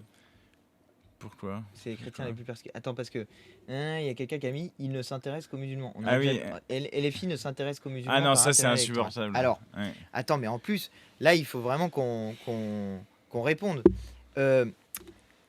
Les musulmans sont minoritaires dans notre pays. Le fameux sondage commandé par l'extrême droite, là, Ils sont le machin, 7%. 7%. Donc, à votre avis, Le grand si remplaçant on avant- était. Attends voir. Si on était. Regarde, vas-y, on s'est posé comme ça, comme des. Attends, on était comme ça. On s'est dit, bon, les gars, on va faire du clientélisme électoral. Qui c'est qu'on peut viser? Il y a 7% de musulmans dans notre pays. On va faire ça. Parce que si on en convainc 50%, on peut au moins viser un score de 3,5% aux élections. Vous pensez vraiment qu'on est totalement crétin? Ou bien vous pensez qu'on a des principes et des valeurs? En fait, moi, j'en ai ras-le-bol qu'il y ait une partie de la population qui soit systématiquement visée par, je sais pas, ça a l'air d'être le problème d'un certain nombre de personnes. En fait, il y a des gens dans notre pays qui sont systématiquement visés par des attaques et qui sont présentés comme des boucs émissaires. Pourquoi? Parce que comme ça, vous laissez les riches tranquilles. Alors là, personne va aller chercher les riches. Moi, en fait, je m'en fiche totalement de la religion des gens. C'est littéralement pas mon sujet, je m'en contrefous. Et je trouve qu'il y a d'ailleurs des éléments hyper intéressants dans toutes les religions et que chaque religion, c'est une culture à proprement parler. Et je ne vais pas vous raconter les discussions théologiques que j'ai eues récemment avec certaines personnes. Peut-être qu'un jour, je vous en parlerai. Mais j'ai eu des discussions, je te raconterai si tu veux. D'accord. Mais j'ai un nouveau pote super intéressant. Bref, passons sur les détails. Il y a des religions que je maîtrise moins que d'autres, que je connais moins. Bref, mais moi, je m'en fiche en fait de la religion des gens. Et je suis pas en train de faire du clientélisme électoral. C'est pas ça. Moi, je défends des valeurs. Je défends l'idée que une personne immigrée doit pas être plus maltraitée qu'une personne non immigrée. Je défends l'idée qu'une personne musulmane, juive, chrétienne doit pouvoir exercer librement sa religion dans notre pays sans qu'on l'emmerde tous les 4 matins sur sa tenue vestimentaire ou ce qu'elle met sur la tête. Je défends l'idée que... je défends une idée, alors là je fais du clientélisme électoral, vous allez voir. Je défends l'idée qu'il faut se poser la question de la place de la prison dans notre pays. Bah pardon, mais si ça c'est du clientélisme électoral, je vais contre l'intégralité de ce qui est répété à longueur de temps sur le sujet de la sécurité. Donc si je faisais du clientélisme électoral, je me contenterais de répéter en boucle les conneries qu'on voit à la télé. Ça, c'est du clientélisme électoral. Je veux dire, Le Pen a fait du clientélisme électoral sans arrêt. Elle fait du clientélisme électoral raciste. Elle flatte des opinions qui existent dans la société, elle les pousse, elle les attise, et ensuite elle vient et elle dit « Coucou, votez raciste ». Voilà. Ça, c'est du clientélisme électoral, oui. Mais nous, non. Je sais pas s'il est toujours là, Nico, Vas-y, mais vas-y. il y a un Nico du Périgord, je crois, qui a dit moi je vote blanc. Ouais, vas-y. Bah, C'est vrai, je l'ai vu passer. Ouais, tu l'as Je vu, l'ai vu ouais. passer. Non, moi, Dis-nous je dis, pourquoi. c'est Il a dit qu'il intéressant croyait plus en déjà de la savoir politique, je l'ai pourquoi. vu passer, Ouais. ouais. Déjà, il y a de bonnes raisons parfois d'être dégoûté. Hein. Et parfois, ils font le pari qu'on soit dégoûté. Là, quand Macron, il respecte pas le résultat des dernières élections, quand ça crée toute la situation de crise dans laquelle on est depuis, eh ben, il parie qu'il y aura des gens qui seront dégoûtés, qui iront pas voter. Et parce que quand il y a de moins de gens qui vont voter, eh ben, c'est toujours les intérêts des plus riches qui sont confirmés dans les élections. Et donc ça c'est quelque chose quand même qu'il faut bien avoir en tête. Et puis, par contre, nous, dans notre programme, le vote blanc, on le reconnaîtrait. Exactement. Ça serait quelque chose qu'on compterait Ouais. le soir des élections. Exactement. Et s'il y a, j'en sais rien, moi, 30% de vote blanc, Bah, eh ben, on remet l'élection. Parce que s'il y a 30% de vote blanc, c'est beaucoup trop, quoi. Ça me fait rire, pardon. Shango 112 qui dit LFI dans le jeu politique a pas choisi le mode facile. Ouais, nous on est en mode, en mode legend, hardcore. Après, tu vois, t'as genre facile, normal, difficile. Après, il y a le mode hardcore. Nous on a pris le mode hardcore. Tous les médias contre toi, aucun soutien financier de qui que ce soit. Juste les gens qui, en plus, ont pas beaucoup de fric, qui nous soutiennent financièrement. Et des réseaux sociaux qui nous servent pour diffuser ce qu'on dit avec des algorithmes qui nous sont défavorables. Et en mode une seule vie, et si jamais tu la perds, c'est foutu. Donc nous, c'est vraiment pas le mode facile. 11 millions de fachos si aucun souci à le dire. Ah, alors on revient sur un sujet dont on parlait tout à l'heure, et je vais vous dire un truc. Moi, je pense qu'il y a deux catégories d'électeurs Rassemblement National. Il y a une catégorie électeurs Rassemblement National vraiment nazis. Là, pour le coup, je vais pas y aller avec le dos de la cuillère. Enfin, je veux dire, il y a des gens, ils sont des fascistes.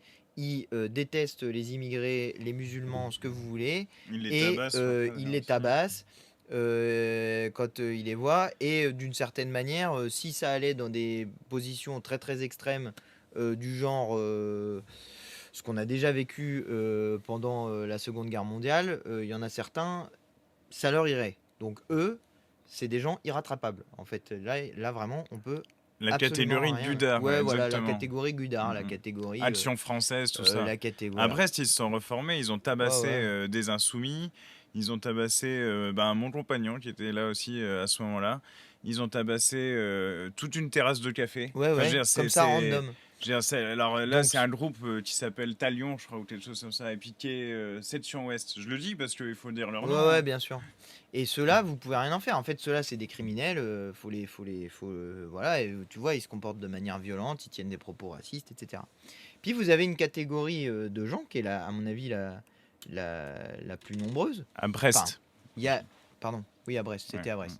Et vous avez une catégorie de gens qui votent pour le RN, qui sont des gens qui vont vous dire des choses comme je suis pas raciste, mais suivi d'un propos raciste. Là, il y a matière à travailler.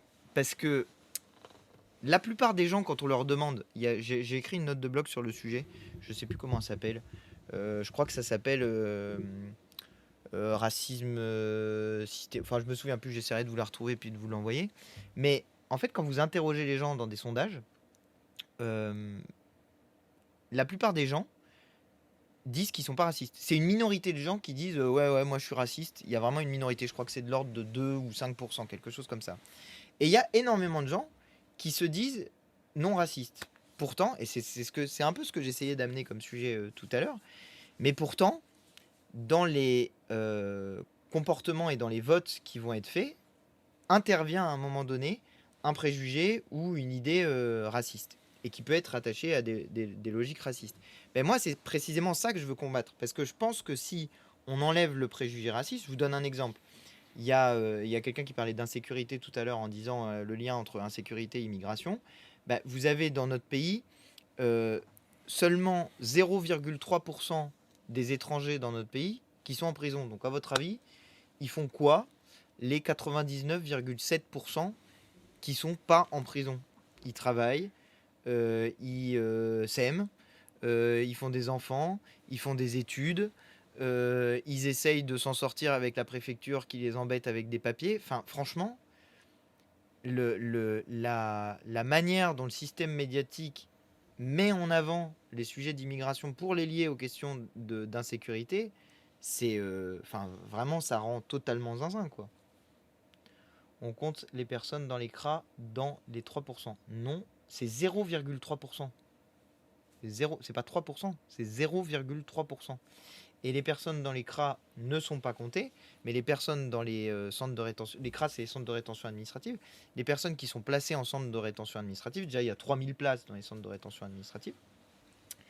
Et allô, dis-nous clairement une loi raciste et fasciste dans le programme du RN. Bah si tu veux, on peut y aller. Alors là, ça va pas être très très compliqué. Pof, on va faire navigue. Ah bah tiens, quand on parle de fascisme. Donc, on va aller regarder. Vas-y, réponds à des trucs si tu veux. Déjà, tu as le principe de la préférence nationale. Ça, c'est ce que racontait tout à l'heure Antoine. C'est que si tu construis toute ta politique sur l'exclusion de droits universels, les droits universels, ils sont liés à la République. C'est le droit à la santé, le droit à l'éducation, etc. C'est ce qu'on défend. Si tu dis non, il n'y a que les Français qui ont droit, et ben là, tu construis une politique raciste. Et ça, c'est indéboulonnable, et c'est ce qu'on voit. Et l'autre jour, tu as un du RN, là, comment il s'appelle, Guillaume, je sais plus quoi, Bigot, ça prénom ça. Et du coup, Guillaume Bigot, il est là, et puis il commence à dire, mais un discours, vous le voyez, hein, je pense que c'est instructif de le voir, c'était quand ils faisaient voter leur résolution là, sur l'Algérie. Et il dit, il y a nous ne connaissons qu'une seule différence, celle entre les citoyens et les non-citoyens. Et les citoyens donc, sont nos frères et nos égaux. Sous-entendu, les autres, non. Donc, je veux dire, ils sont porteurs d'un discours d'exclusion. C'est la confrontation qu'ils mettent en scène en permanence dans la société, c'est la confrontation entre les Français et les autres, voire les Français, comme disent certains, de souche, ce qui n'a absolument aucun sens, et les autres. Et au lieu, et pour mieux masquer d'ailleurs, la confrontation réelle, permanente et que les gens subissent dans leur quotidien, qui fait reculer les services publics partout, entre le peuple et les milliardaires qui sont en train de détruire, en supportant le système capitaliste, en fait, les fondements même de l'État social et de la solidarité. Donc, faut pas tomber dans leur panneau. Et puis, honnêtement, il faut mener la lutte antiraciste, même si c'est dur, parce que quand les gens ils sont racistes, le racisme, il est en plus assis sur une bêtise fondamentale. Je veux dire, pour être raciste, pour considérer que quelqu'un serait odieux, par exemple, parce qu'il est noir, je veux dire, il faut être bête. Et donc, c'est pas évident à déconstruire. Faut être bête, faut être... en fait, tu t'es fait mettre de la merde dans la tête, quoi. Oui, aussi, ouais, d'accord. Non, oui, ça, je suis pas en train... Ouais, mais c'est de la bêtise. C'est de la bêtise, c'est du manque de connaissance. Si tu regardes... C'est une absence totale on se met jamais à la place de l'autre. Bien sûr, exactement. C'est un manque d'empathie. Moi, je vais plutôt dire que c'est un manque d'empathie, parce que... Oui, ça peut être une définition de la bêtise. Oui, oui, clairement. C'est un manque d'humanité, en tout cas. Mais clairement, quand vous arrivez à aller sur des trucs du genre... Les immigrés, en fait, réfléchir à l'idée que les immigrés seraient fondamentalement des personnes dangereuses, parce que c'est ça l'idée qui est derrière immigration, insécurité. Alors à quel moment, en fait, à quel moment vous vous dites que une personne qui viendrait de l'étranger serait nécessairement une personne qui aurait vocation, pour une raison mystérieuse, à essayer de tuer des gens, de les agresser, de voler des trucs? C'est vraiment, littéralement, c'est lunaire. Par ailleurs, moi, c'est ce que j'aime bien rappeler.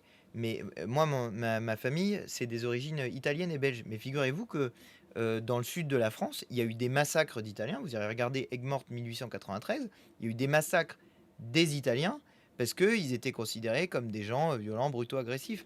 Donc, cette haine des étrangers, c'est quelque chose qui a toujours existé et qui est basé sur des préjugés, qui est basé sur des informations fausses.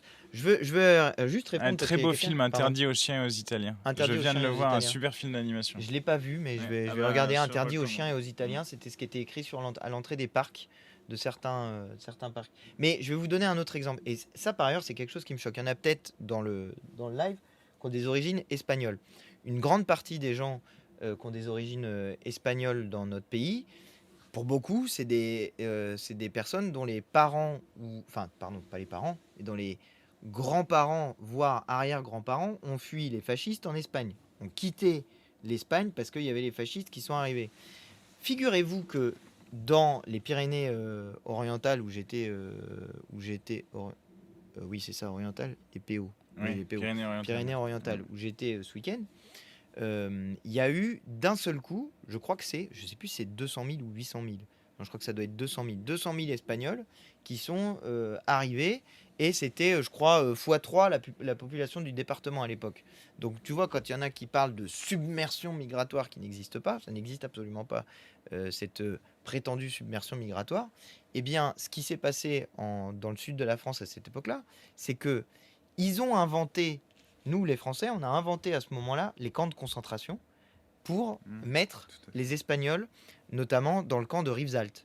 C'est une histoire qui est totalement oubliée, totalement invisibilisée. Mais la manière dont ont été traités les Espagnols au moment où ils sont arrivés dans notre pays, eh bien, c'était pas une manière qui était très très. Le camp d'Émile aussi, effectivement. C'était pas une manière qui était respectueuse des droits humains. Et le truc qui est Ah complètement bah non, c'est dingue, moins qu'on puisse dire. le truc qui est complètement dingue, Mm. c'est qu'aujourd'hui, vous avez des descendants de personnes qui ont fui les fascistes qui, pour certains, se sont fait avoir par le discours du Rassemblement national parce que l'immigration suit une règle qui est une règle qui existe dans tous les pays. Le dernier arrivé ferme la porte. C'est-à-dire, non, mais moi, je me suis intégré, c'est les autres qui veulent pas. Ben, oui, non, c'est complètement con. Je voulais juste répondre sur le RN, mais t'as Vas-y, peut-être vu. vas-y. Non, t'as Non, vu non. des. Non, trucs non, passer c'est bon. Je vais vous mettre le programme du RN. Alors ça, c'est ce que j'ai trouvé la dernière fois que j'ai fait des recherches. Donc ça, c'est les 22 mesures pour 2022. C'était le programme présidentiel du RN. Déjà, constatez un truc, les 3 premières mesures, vous allez voir la suite, les 3 premières mesures sont des mesures associées à l'immigration ou à la sécurité. Et tu vois, il y a supprimer Donc, le droit du sol, ce qui est une Oui. aberration, parce que ça c'est quelque chose Ah bah d'important, t'inquiète c'est quand on va vous rentrer naissez dedans. là, et nous, on veut le constitutionnaliser. Donc je veux dire, c'est deux visions complètement différentes de la France qui s'opposent. Donc là, Oui. vous avez les 3 premières mesures du Rassemblement national. Le truc qui va mettre le plus en avant, c'est même la première mesure, c'est arrêter l'immigration incontrôlée. C'est ça la première. Ah non, non, vas-y. Ah oui, Vas-y, aucune quoi mesure sociale. Non, non, Aucune non, mesure attends, sociale. là-dedans, Ça arrive c'est après. clair, c'est Nous, clair. notre programme, si vous regardez notre programme, la première mesure qu'on met en œuvre, c'est la 6ème République. C'est la question du pouvoir au peuple. On commence par le pouvoir au peuple. Il y a le partage puis- des richesses Et puis derrière. ensuite, directement après, il y a les questions écologiques et les questions de partage de la Économique, ouais, richesse. c'est ça. Voilà. Ouais. Donc ça, la manière même d'entrer dans le programme du Rassemblement national, c'est directement, tu commences par la question de l'immigration. Alors allons-y. Je vous donne les éléments et je vais vous montrer surtout pourquoi ça n'existe pas en fait ce qu'il raconte. C'est n'importe quoi, ça n'a pas de sens. Quelqu'un demandait pourquoi vous dites que c'est raciste et fasciste. Ben, exemple, mettre fin à l'immigration de peuplement. Déjà, ça n'existe pas, l'immigration de peuplement. Et au Non, regroupement et puis- familial. Et ça, c'est particulièrement pervers comme expression. Mais oui, Parce que c'est le colonialisme qui est le colonialisme de peuplement. Quand on envoie plein de Exactement. gens là, il n'y a pas de politique pour envoyer tout un tas de Exactement. gens en France pour venir. Enfin, c'est aberrant. c'est en fait se baser sur l'idée que l'immigration serait. Par ailleurs, c'est une théorie antisémite qui a été développée, qui est justement la théorie dite du grand remplacement. C'est une théorie complotiste et antisémite qui dirait qu'il y aurait une élite mondiale juive, c'est comme ça qu'elle a été constituée, qui ferait exprès de créer de l'immigration de peuplement en France pour disloquer les sociétés et permettre le maintien au pouvoir d'une micro-oligarchie. C'est ça la théorie du grand remplacement telle qu'elle a été créée par ses fondateurs. Donc cette théorie complotiste, elle est reprise ici, premier point du D'emblée. programme du 1.1. Rassemblement national, point 1, ça on n'a même pas fini la phrase, déjà c'est ça la base. Ensuite 2, le regroupement familial. C'est quoi l'idée qu'ils ont derrière? C'est qu'ils disent que il y a un problème avec le regroupement familial parce que ça crée de l'immigration dans leur tête. Ça crée de l'immigration dans notre pays où ensuite des gens se regroupent pour leur famille, font des enfants ensemble. Et dans la tête du RN, ça veut dire que ensuite c'est des gens qui resteraient exogènes vis-à-vis de la population française. Et c'est ça le problème qu'ils ont, eux. C'est qu'ils se disent, si on fait venir des familles, alors c'est des familles qui restent d'une certaine manière éternellement étrangères, ce qui est logique dans leur tête, puisque comme ils disent que la nationalité française s'hérite ou se mérite, ça veut dire que ça serait des gens qui ne pourraient jamais devenir français et dont les enfants eux-mêmes, puisque mesure que tu citais tout à l'heure, supprimer le droit du sol, puisque leurs enfants eux-mêmes nés en France ne deviendraient pas français. Je signale que c'est déjà le cas. Je signale que déjà à l'heure actuelle, le droit du sol n'est pas intégral et que vous avez dans notre pays, il y a 800 000 personnes qui sont nées en France et qui ne sont pas de nationalité française. Ça me choque terriblement. Moi, je trouve que c'est n'importe quoi. Les gamins qui naissent dans notre pays, En fait, un gamin qui naît en France, qui va à l'école de la République, vous voulez en faire quoi d'autre qu'un Français, en fait? Je comprends pas. Vous voulez que les gens restent éternellement étrangers. Donc tout ça est complètement stupide. Et puis par ailleurs, j'en finis sur ce premier point, mais pour des gens qui prétendent défendre la famille, c'est n'importe quoi. Et ensuite, ils essayent de faire peur avec leur groupement familial.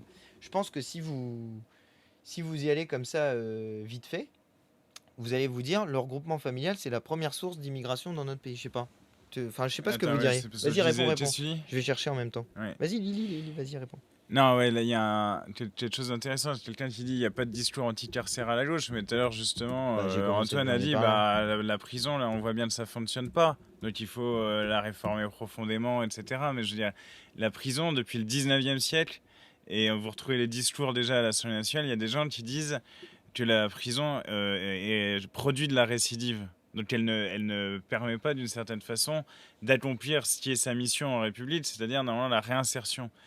Donc il y a sanction puis réinsertion. Et ben précisément, il faut penser sans doute sous d'autres formes la justice. L'autre jour, j'entendais parler de ce concept. C'est pas la justice, c'est restauratrice je crois, ou Restaurative. transformatrice. Enfin, Restaurative. ouais, restaurative. Ouais, Ouais. c'est-à-dire en même temps, ben vous. Mais je crois qu'il y a même un truc de Un justice film. transformative. Ah, ça, Ouais. Enfin, il faut que je revoie. C'est dans une petite revue que j'ai vue. Mais en gros, c'est non seulement vous essayez de changer la situation, de réparer la situation, vous sanctionnez la personne, mais vous essayez en même temps de transformer les conditions qui ont rendu possible tel ou tel crime. Et ça, c'est extrêmement important et je pense que c'est fondamental dans la façon qu'on a d'approcher les problèmes. C'est-à-dire qu'il faut transformer les structures. Quand il y a, par exemple, et comme il y en a beaucoup trop en façon considérable, des féminicides qui sont commis, c'est directement lié à la structure patriarcale. bien sûr. Donc il faut faire reculer cette culture patriarcale. Et là, l'éducation à la fois populaire, mais aussi l'éducation nationale, etc., eh bien, ont une importance absolument fondamentale. Et ceux qui sont là, genre, ah oui, oui, ça c'est la gauche, toujours les discours angéliques, mais sur ces questions-là, une politique de gauche n'a pas été appliquée une seule fois ces 30 dernières années. Donc la situation, si vous la trouvez mauvaise, elle est liée aux solutions que vous préconisez lorsque vous venez de la droite. Et donc il faut changer de choses et il faut assumer ce discours sur la prévention et la transformation des structures. Parce que sinon, en fait, on parle de rien, on parle du vent. Mais c'est une question qui est très intéressante et qui mérite d'être creusée, ce que Antoine fait très bien. J'étais en train de vous chercher les différentes. Je sais pas si je vais le trouver là-dedans. Si les titres de séjour, il y a peut-être les courbes. Yes. Évolution des primo-délivrances. Voilà. On va zoomer un peu. Voilà. Alors, allons-y. Rentrons dans la technique et dans le détail. Parce qu'en fait, moi, vous avez le droit de. Enfin, vous avez le droit de voter RN. Non, vous n'avez pas le droit de voter RN. C'est pas bien de voter RN. Si vous regardez la chaîne, vous devriez faire autre chose. Mais en fait, questionner. Moi, j'ai aucun problème à ce qu'on questionne nos positions. Genre vraiment, allons-y dans le détail sur nos positions à nous. Genre, en général, j'essaye de répondre quand vous me posez des questions. Par exemple, quand il y a quelqu'un qui me disait tout à l'heure, vous voulez désarmer la police, on essaye de préciser que non, c'est en manifestation, c'est pas toute la police, etc., etc. Mais juste, allez regarder les chiffres, les statistiques réelles de l'immigration. Je vous disais tout à l'heure, la première source d'immigration dans notre pays, c'est pas le regroupement familial, contrairement à une idée qui est une idée reçue. C'est une partie des titres de séjour. En fait, c'est à peu près un quart. C'est un peu plus d'un quart, mais on est à peu près sur. C'est le graphique que vous avez à gauche là. Le regroupement familial, c'est à peu près un quart de l'immigration dans notre pays. Le graphique montre les légaux, pas les clandestins. Pardon, mais vous pensez que le regroupement familial clandestin, c'est une politique qui existe? Enfin, franchement, je sais pas, mais bref. Donc, et regardez ce que c'est que le regroupement familial et quelles sont les délivrances de titres de séjour. Vous avez dans les titres de séjour, la plupart, la grande majorité, c'est les titres de séjour étudiants. Et par ailleurs, pour rentrer dans le détail, c'est ce graphique qui est intéressant. Bah merde, on voit pas ma souris. Le graphique sur l'évolution des primo-délivrances, je trouve que c'est un indice qui est extrêmement intéressant. Si vous mettez sur une base 100 en 2011 les différents types d'immigration, vous voyez que le regroupement familial, en fait, il a tendance à rester stable. Et que vous avez par contre une augmentation de l'immigration à caractère économique, de l'immigration des étudiants et de l'immigration pour motifs humanitaires. Et puis par ailleurs, il y a une question qui est totalement oubliée, mais en fait, vous avez ce qu'on appelle le solde migratoire. Normalement, c'est un truc qui s'apprend en géographie au collège à peu près, le solde migratoire. Oui. Et le solde Ça remonte migratoire très de la loin. France, on est à peu près, en moyenne, on est sur une augmentation de la population d'environ entre 120 et 180 000 personnes, ce qui est pas, ce qui est franchement ridicule en réalité. Je crois que c'était un peu plus haut le solde migratoire. Et on est un des pays qui a le moins d'immigration régulière. Et puis par ailleurs, si vous regardez les chiffres, parce que je vois qu'il y en a qui parlent des Français qui vivent à l'étranger, si vous regardez les chiffres de la population complète, c'est ici, c'est au tout début, pardon, je reviens un peu en arrière. Si vous regardez les chiffres de la population complète, vous allez voir apparaître ce dont je vous parlais tout à l'heure. Mais c'est mieux sur le truc de l'INSEE. En plus, c'est des chiffres plus récents. Mais vous voyez la population de la France. Alors, je pense que spontanément, si je vous avais posé la question, vous auriez dit il y a 68 millions de Français. Je sais pas. Oui, T'aurais dit ça 68, 70, ouais. Bah en fait non.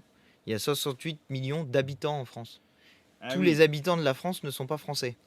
c'est vrai, mais l'autre jour, on a eu cette discussion. Eh ouais. Ouais. Bah ouais. Tous les habitants de la Par France. contre, on est content de dire qu'on est 68 millions. Ça devrait faire réfléchir un peu les gens d'extrême droite. Vous êtes content de dire qu'on est nombreux, non? Ouais, vous êtes content de Eh dire ben qu'on est voilà. 68 Bah, millions. ça compte tout le monde. Vous pouvez en enlever 6 millions. On est 62 millions de Français. Ce que je trouve intéressant, c'est le graphique. Bon, déjà, vous avez une représentation graphique de ce que représente la population immigrée et la population étrangère par rapport à la population totale. Mais moi, c'est ce graphique-là, sur la partie droite du graphique, que je trouve le plus intéressant. Parce qu'en fait, quand le RN s'en prend aux immigrés, il s'en prend à des Français. Et il s'en prend à des Français dans une proportion qui est assez considérable, puisque un tiers des personnes immigrées sont devenues françaises par naturalisation. Et situation inverse, c'est-à-dire les personnes qui sont en bas là, du petit graphique que vous voyez. Ça, c'est celles qui ont pas bénéficié du droit du sol. Exactement. Du coup. Les étrangers nés en France, moi je trouve que c'est une partie du graphique qui est extrêmement choquante. Mais attendez, ça va plus loin. Les personnes d'extrême droite vous disent qu'il y a une augmentation de la population étrangère à l'intérieur de notre pays en pourcentage. C'est pas faux, mais on est sur des niveaux qui sont des niveaux comparables à ceux qu'on avait au début du siècle. Ah, bah tiens, c'est là le solde migratoire.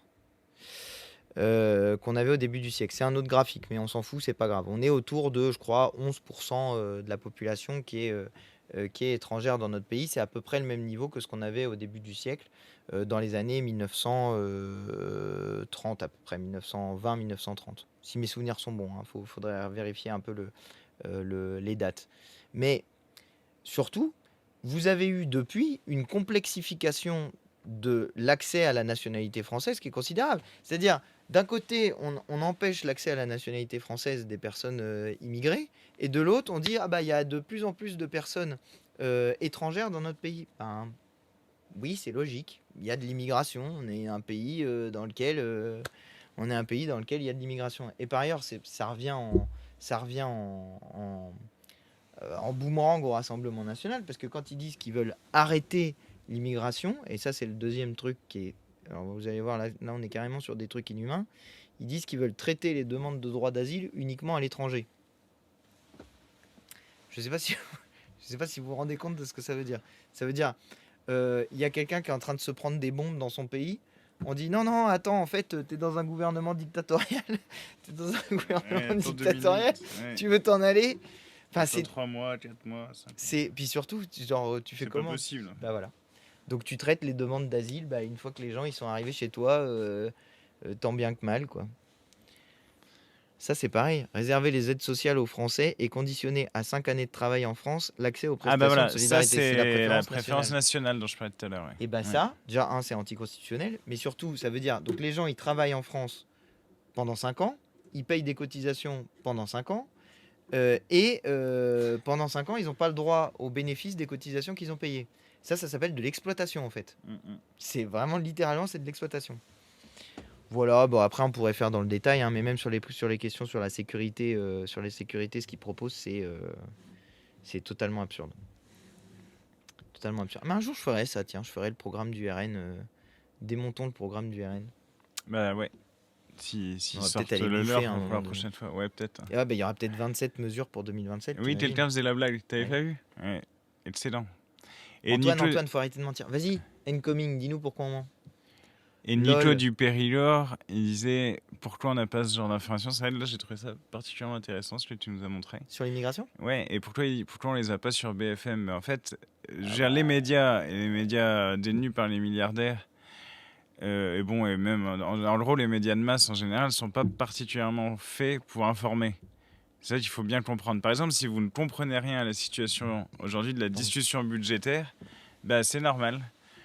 Alors que c'est assez simple. À la fin, vous retrouverez le budget du gouvernement, du début, en gros, avec des coupes budgétaires de partout, etc. Mais ils dramatisent la chose pour en plus donner une impression fouillie, alors qu'en fait, tout ça relève d'un petit accord de coin de table entre les macronistes et les socialistes, parce que le PS, parce que le PS veut pas d'élection. Et ça risque de finir à être des ordonnances par le gouvernement. Bon, ça, c'est quand même pas très compliqué à expliquer. Vous n'avez pas une clé de lecture aussi simple dans les médias.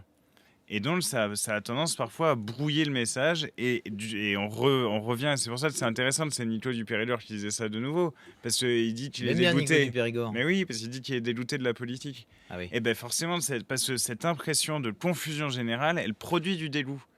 Mais cette impression de confusion, elle est produite. Et d'ailleurs, c'est quelque chose quand on nous dit ah nous parce qu'on parle, parce qu'on défend nos idées, parce qu'effectivement on les défend voilà avec conviction. Parfois on dit on bordélise. Mais ça faites gaffe parce que ce truc de bordélisation, en fait c'est de l'antiparlementarisme. Et comme je le dis parfois, je veux dire, si on veut que les députés se taisent, ben faut arrêter d'appeler ça parlement et puis on a carrément le fermer c'est tout de vrai. suite. On Ouais. pourrait appeler ça le silencement. Bah oui. Je veux dire c'est absurde. Et méfiez-vous parce que quand il y a ce genre de truc. J'ai vu à Incoming, donc 10% des demandes d'asile proviennent de pays effectivement en guerre. Allez, vas-y, viens, on regarde dans le détail. Attends, c'est pas ça, c'est ça. En plus, le chat il est pété. Vas-y, regarde. On va regarder sur les derniers chiffres qui sont sortis. Les chiffres. Attends, comment j'ai fait tout à l'heure? Ah oui, j'ai fait comme ça. Les chiffres clés de l'immigration. Déjà, on va parler du nombre de personnes qui sont concernées par les demandes d'asile dans notre pays. Et vas-y, dis, c'est combien le nombre de personnes qui sont concernées par les demandes d'asile dans notre pays? Vu que tu connais bien les chiffres et tout. Dis voir, pendant ce temps-là, je cherche, moi, sur un site internet du ministère de l'Intérieur. Chiffre de l'office concerné. Oui, tout à fait, chiffre de l'office concerné. Là, précisément, c'est les chiffres du ministère de l'Intérieur, je crois. Oui, chiffre clé Ouais, immigration. ça m'a l'air d'être ça. Chiffre clé immigration, intérieur.gouv.fr. Donc, c'est effectivement le ministère en charge de l'immigration. Alors, c'est ce sur quoi on était tout à l'heure. Oui, sur ton graphique là. Oui, sur les primo-délivrances. Ouais. Peut-être tu peux mettre contre-lève primo-délivrance. Non, parce Ah que non. voilà. Ah, c'est là. Donc, les motifs dits humanitaires, c'est ceci, c'est les motifs de demande de titre de séjour. Alors maintenant, on peut aller regarder dans la partie humanitaire. Donc, attends, je vais remonter parce que c'est classé par thème. Pourquoi tu peux pas faire contre-lève? Parce que je m'y retrouve pas sinon. Ah oui. Les titres de séjour, l'asile. Voilà, page 65. Alors vas-y, on va y aller. Page 65, l'asile.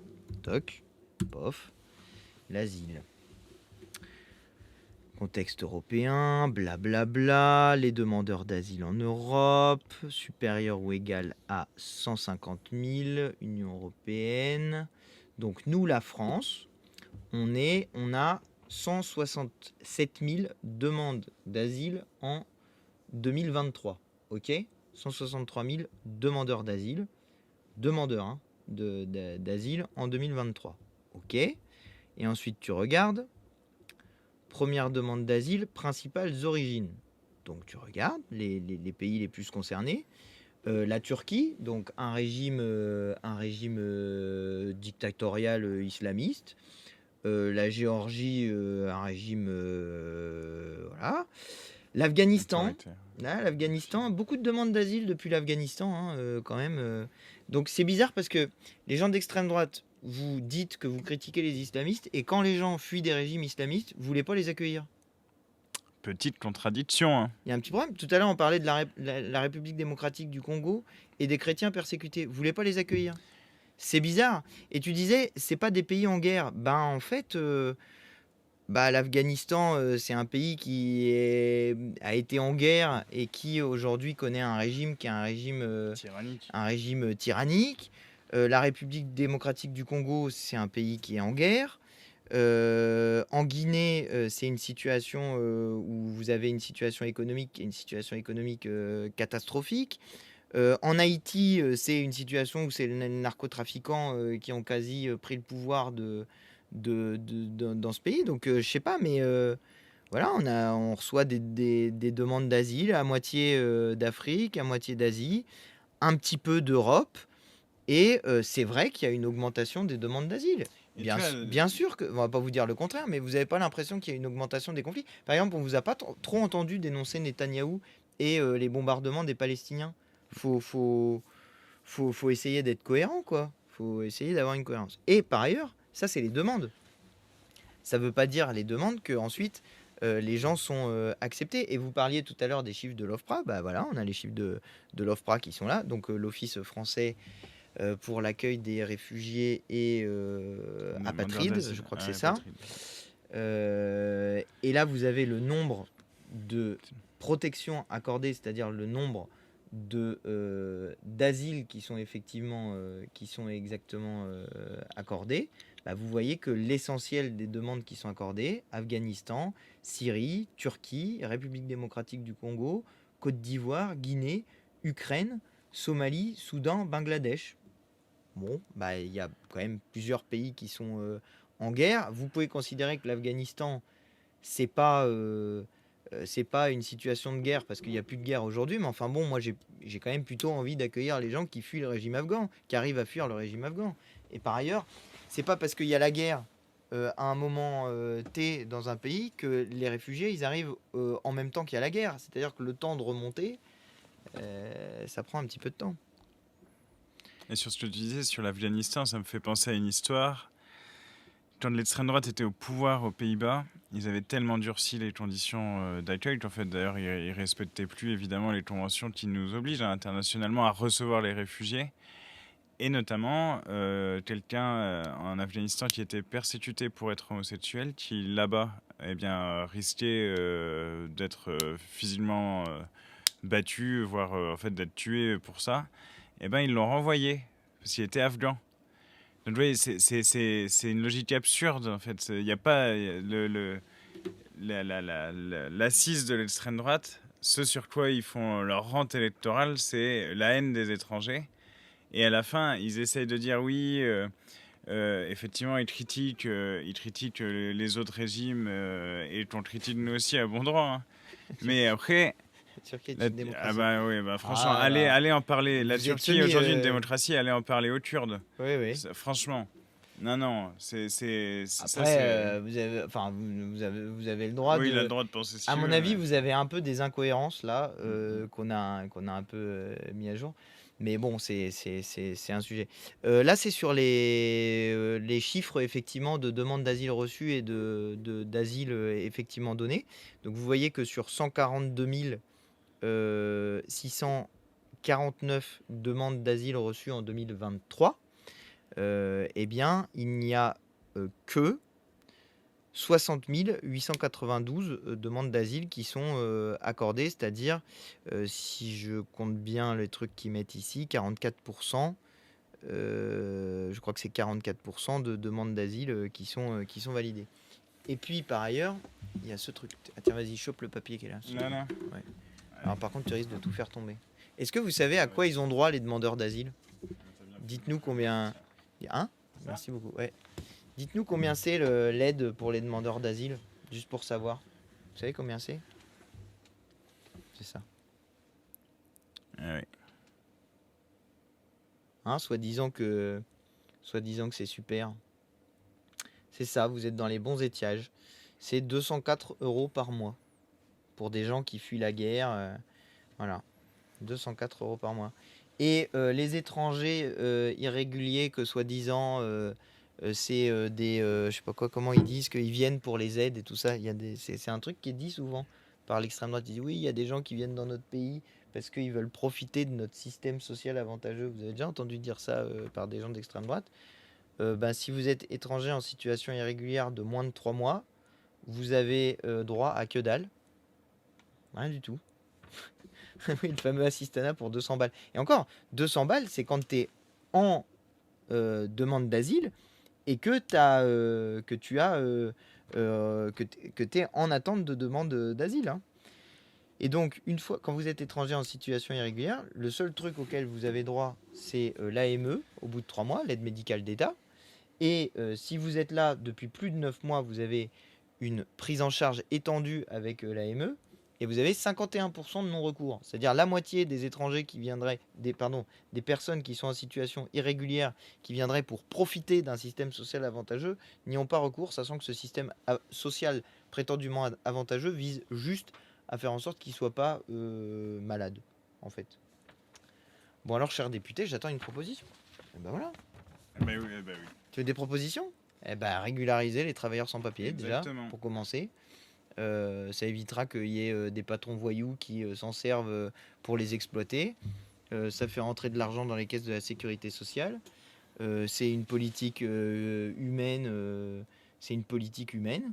Enfin, c'est vraiment la politique rationnelle, c'est la légalité. Mais oui, la alors qu'aujourd'hui régularisation c'est des tout le travailleurs sans contraire. papier. Il y a tout un tas de personnes qui sont mises dans le statut d'obligation de quitter le territoire français, qui ne peuvent pas être expulsés et qui se trouvent là sans statut, et comme s'ils étaient sans droit, alors que s'il y a bien un pays où on sait que les droits sont universels, c'est le nôtre. Donc ouais, non, effectivement, c'est important. C'est pas mal ce que Ouais. demande Nawelele. AME, c'est qu'au bout de 3 mois, mais s'ils se blessent avant ces 3 mois, on les laisse avec des os brisés. Bah en fait, non, mais pour une autre raison. Ça s'appelle le serment d'Hippocrate. Et oui, figurez-vous qu'il y a des médecins qui vont préférer soigner les gens, même s'ils n'ont pas droit, même si ça veut dire que le médecin, il se retrouve dans une situation difficile. Mais en fait, les médecins, c'est dans leur serment. Le serment d'Hippocrate, c'est tu vas soigner les gens indistinctement. On va regarder parce qu'il est vachement de gauche, le serment d'Hippocrate. Serment. Et après, on va les bouffer quand même parce que Ouais. nous, on bosse jusqu'à minuit là. Mm. Vous êtes là, c'est sympa, vous regardez un live Oui. comme ça, le serment d'Hippocrate. Oui, il y a une Serment obligation de d'Hippocrate. soin quand même. Ah, regardez comme c'est beau. Navigue. Ça, c'est quoi ça? Ça, c'est Stream stylé, hein. Deck. T'as vu ça? Chat, tac, tac. Regarde, attends, on peut leur faire peur. On a le même âge, mais je me sens beaucoup plus vieux quand je te vois faire ça. Oh, attends, mais regarde, oh là là, Lyon, et ça nous fout la gerbe. Ah non, t'es un peu plus vieux. Quand même. Mais du coup, c'est encore pire. T'as quel âge toi? 33 ans. Ah oui, Ouais. je suis un peu plus vieux. Au moment d'être admis à exercer la médecine, je promets et je jure d'être fidèle aux lois de l'honneur et de la probité. Mon premier souci sera de rétablir, de préserver ou de promouvoir la santé dans tous ses éléments physiques, mentaux, individuels et sociaux. Je respecterai toutes les personnes, leur autonomie et leur volonté, sans aucune discrimination selon leur état ou leur conviction. J'interviendrai pour les protéger si elles sont affaiblies, vulnérables ou menacées dans leur intégrité ou leur dignité.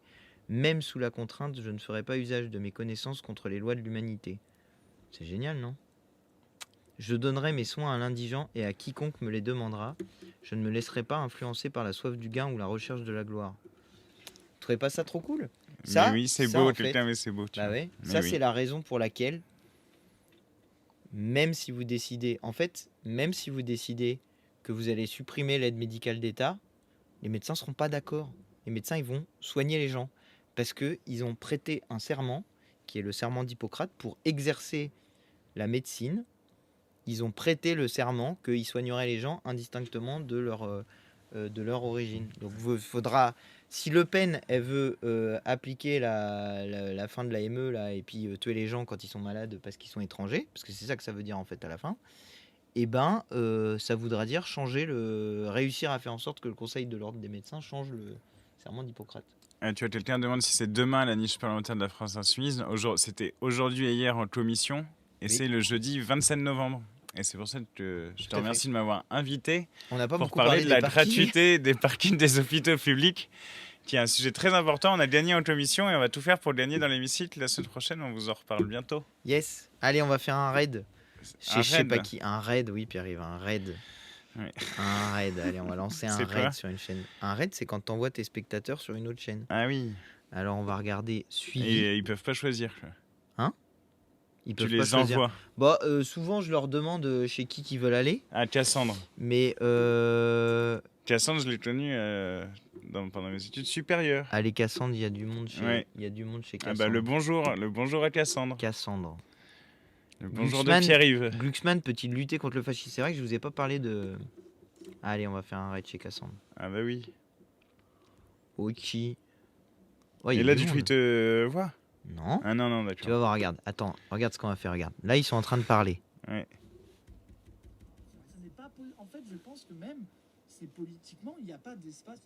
Elle a jamais dit ça. Bah, dans le texte. Alors là, on prépare le raid. donc vous êtes de Ok. mauvaise foi. On a préparé le raid? Genre vraiment, Ouais, c'est bon. désolé, mais c'est un peu. On lance le raid. Allez, bonne soirée tout le monde. Salut. On les envoie, on vous envoie là-bas. En fait, Dites coucou. Attends, juste vite Dites fait. coucou en Juste arrivant. vite fait.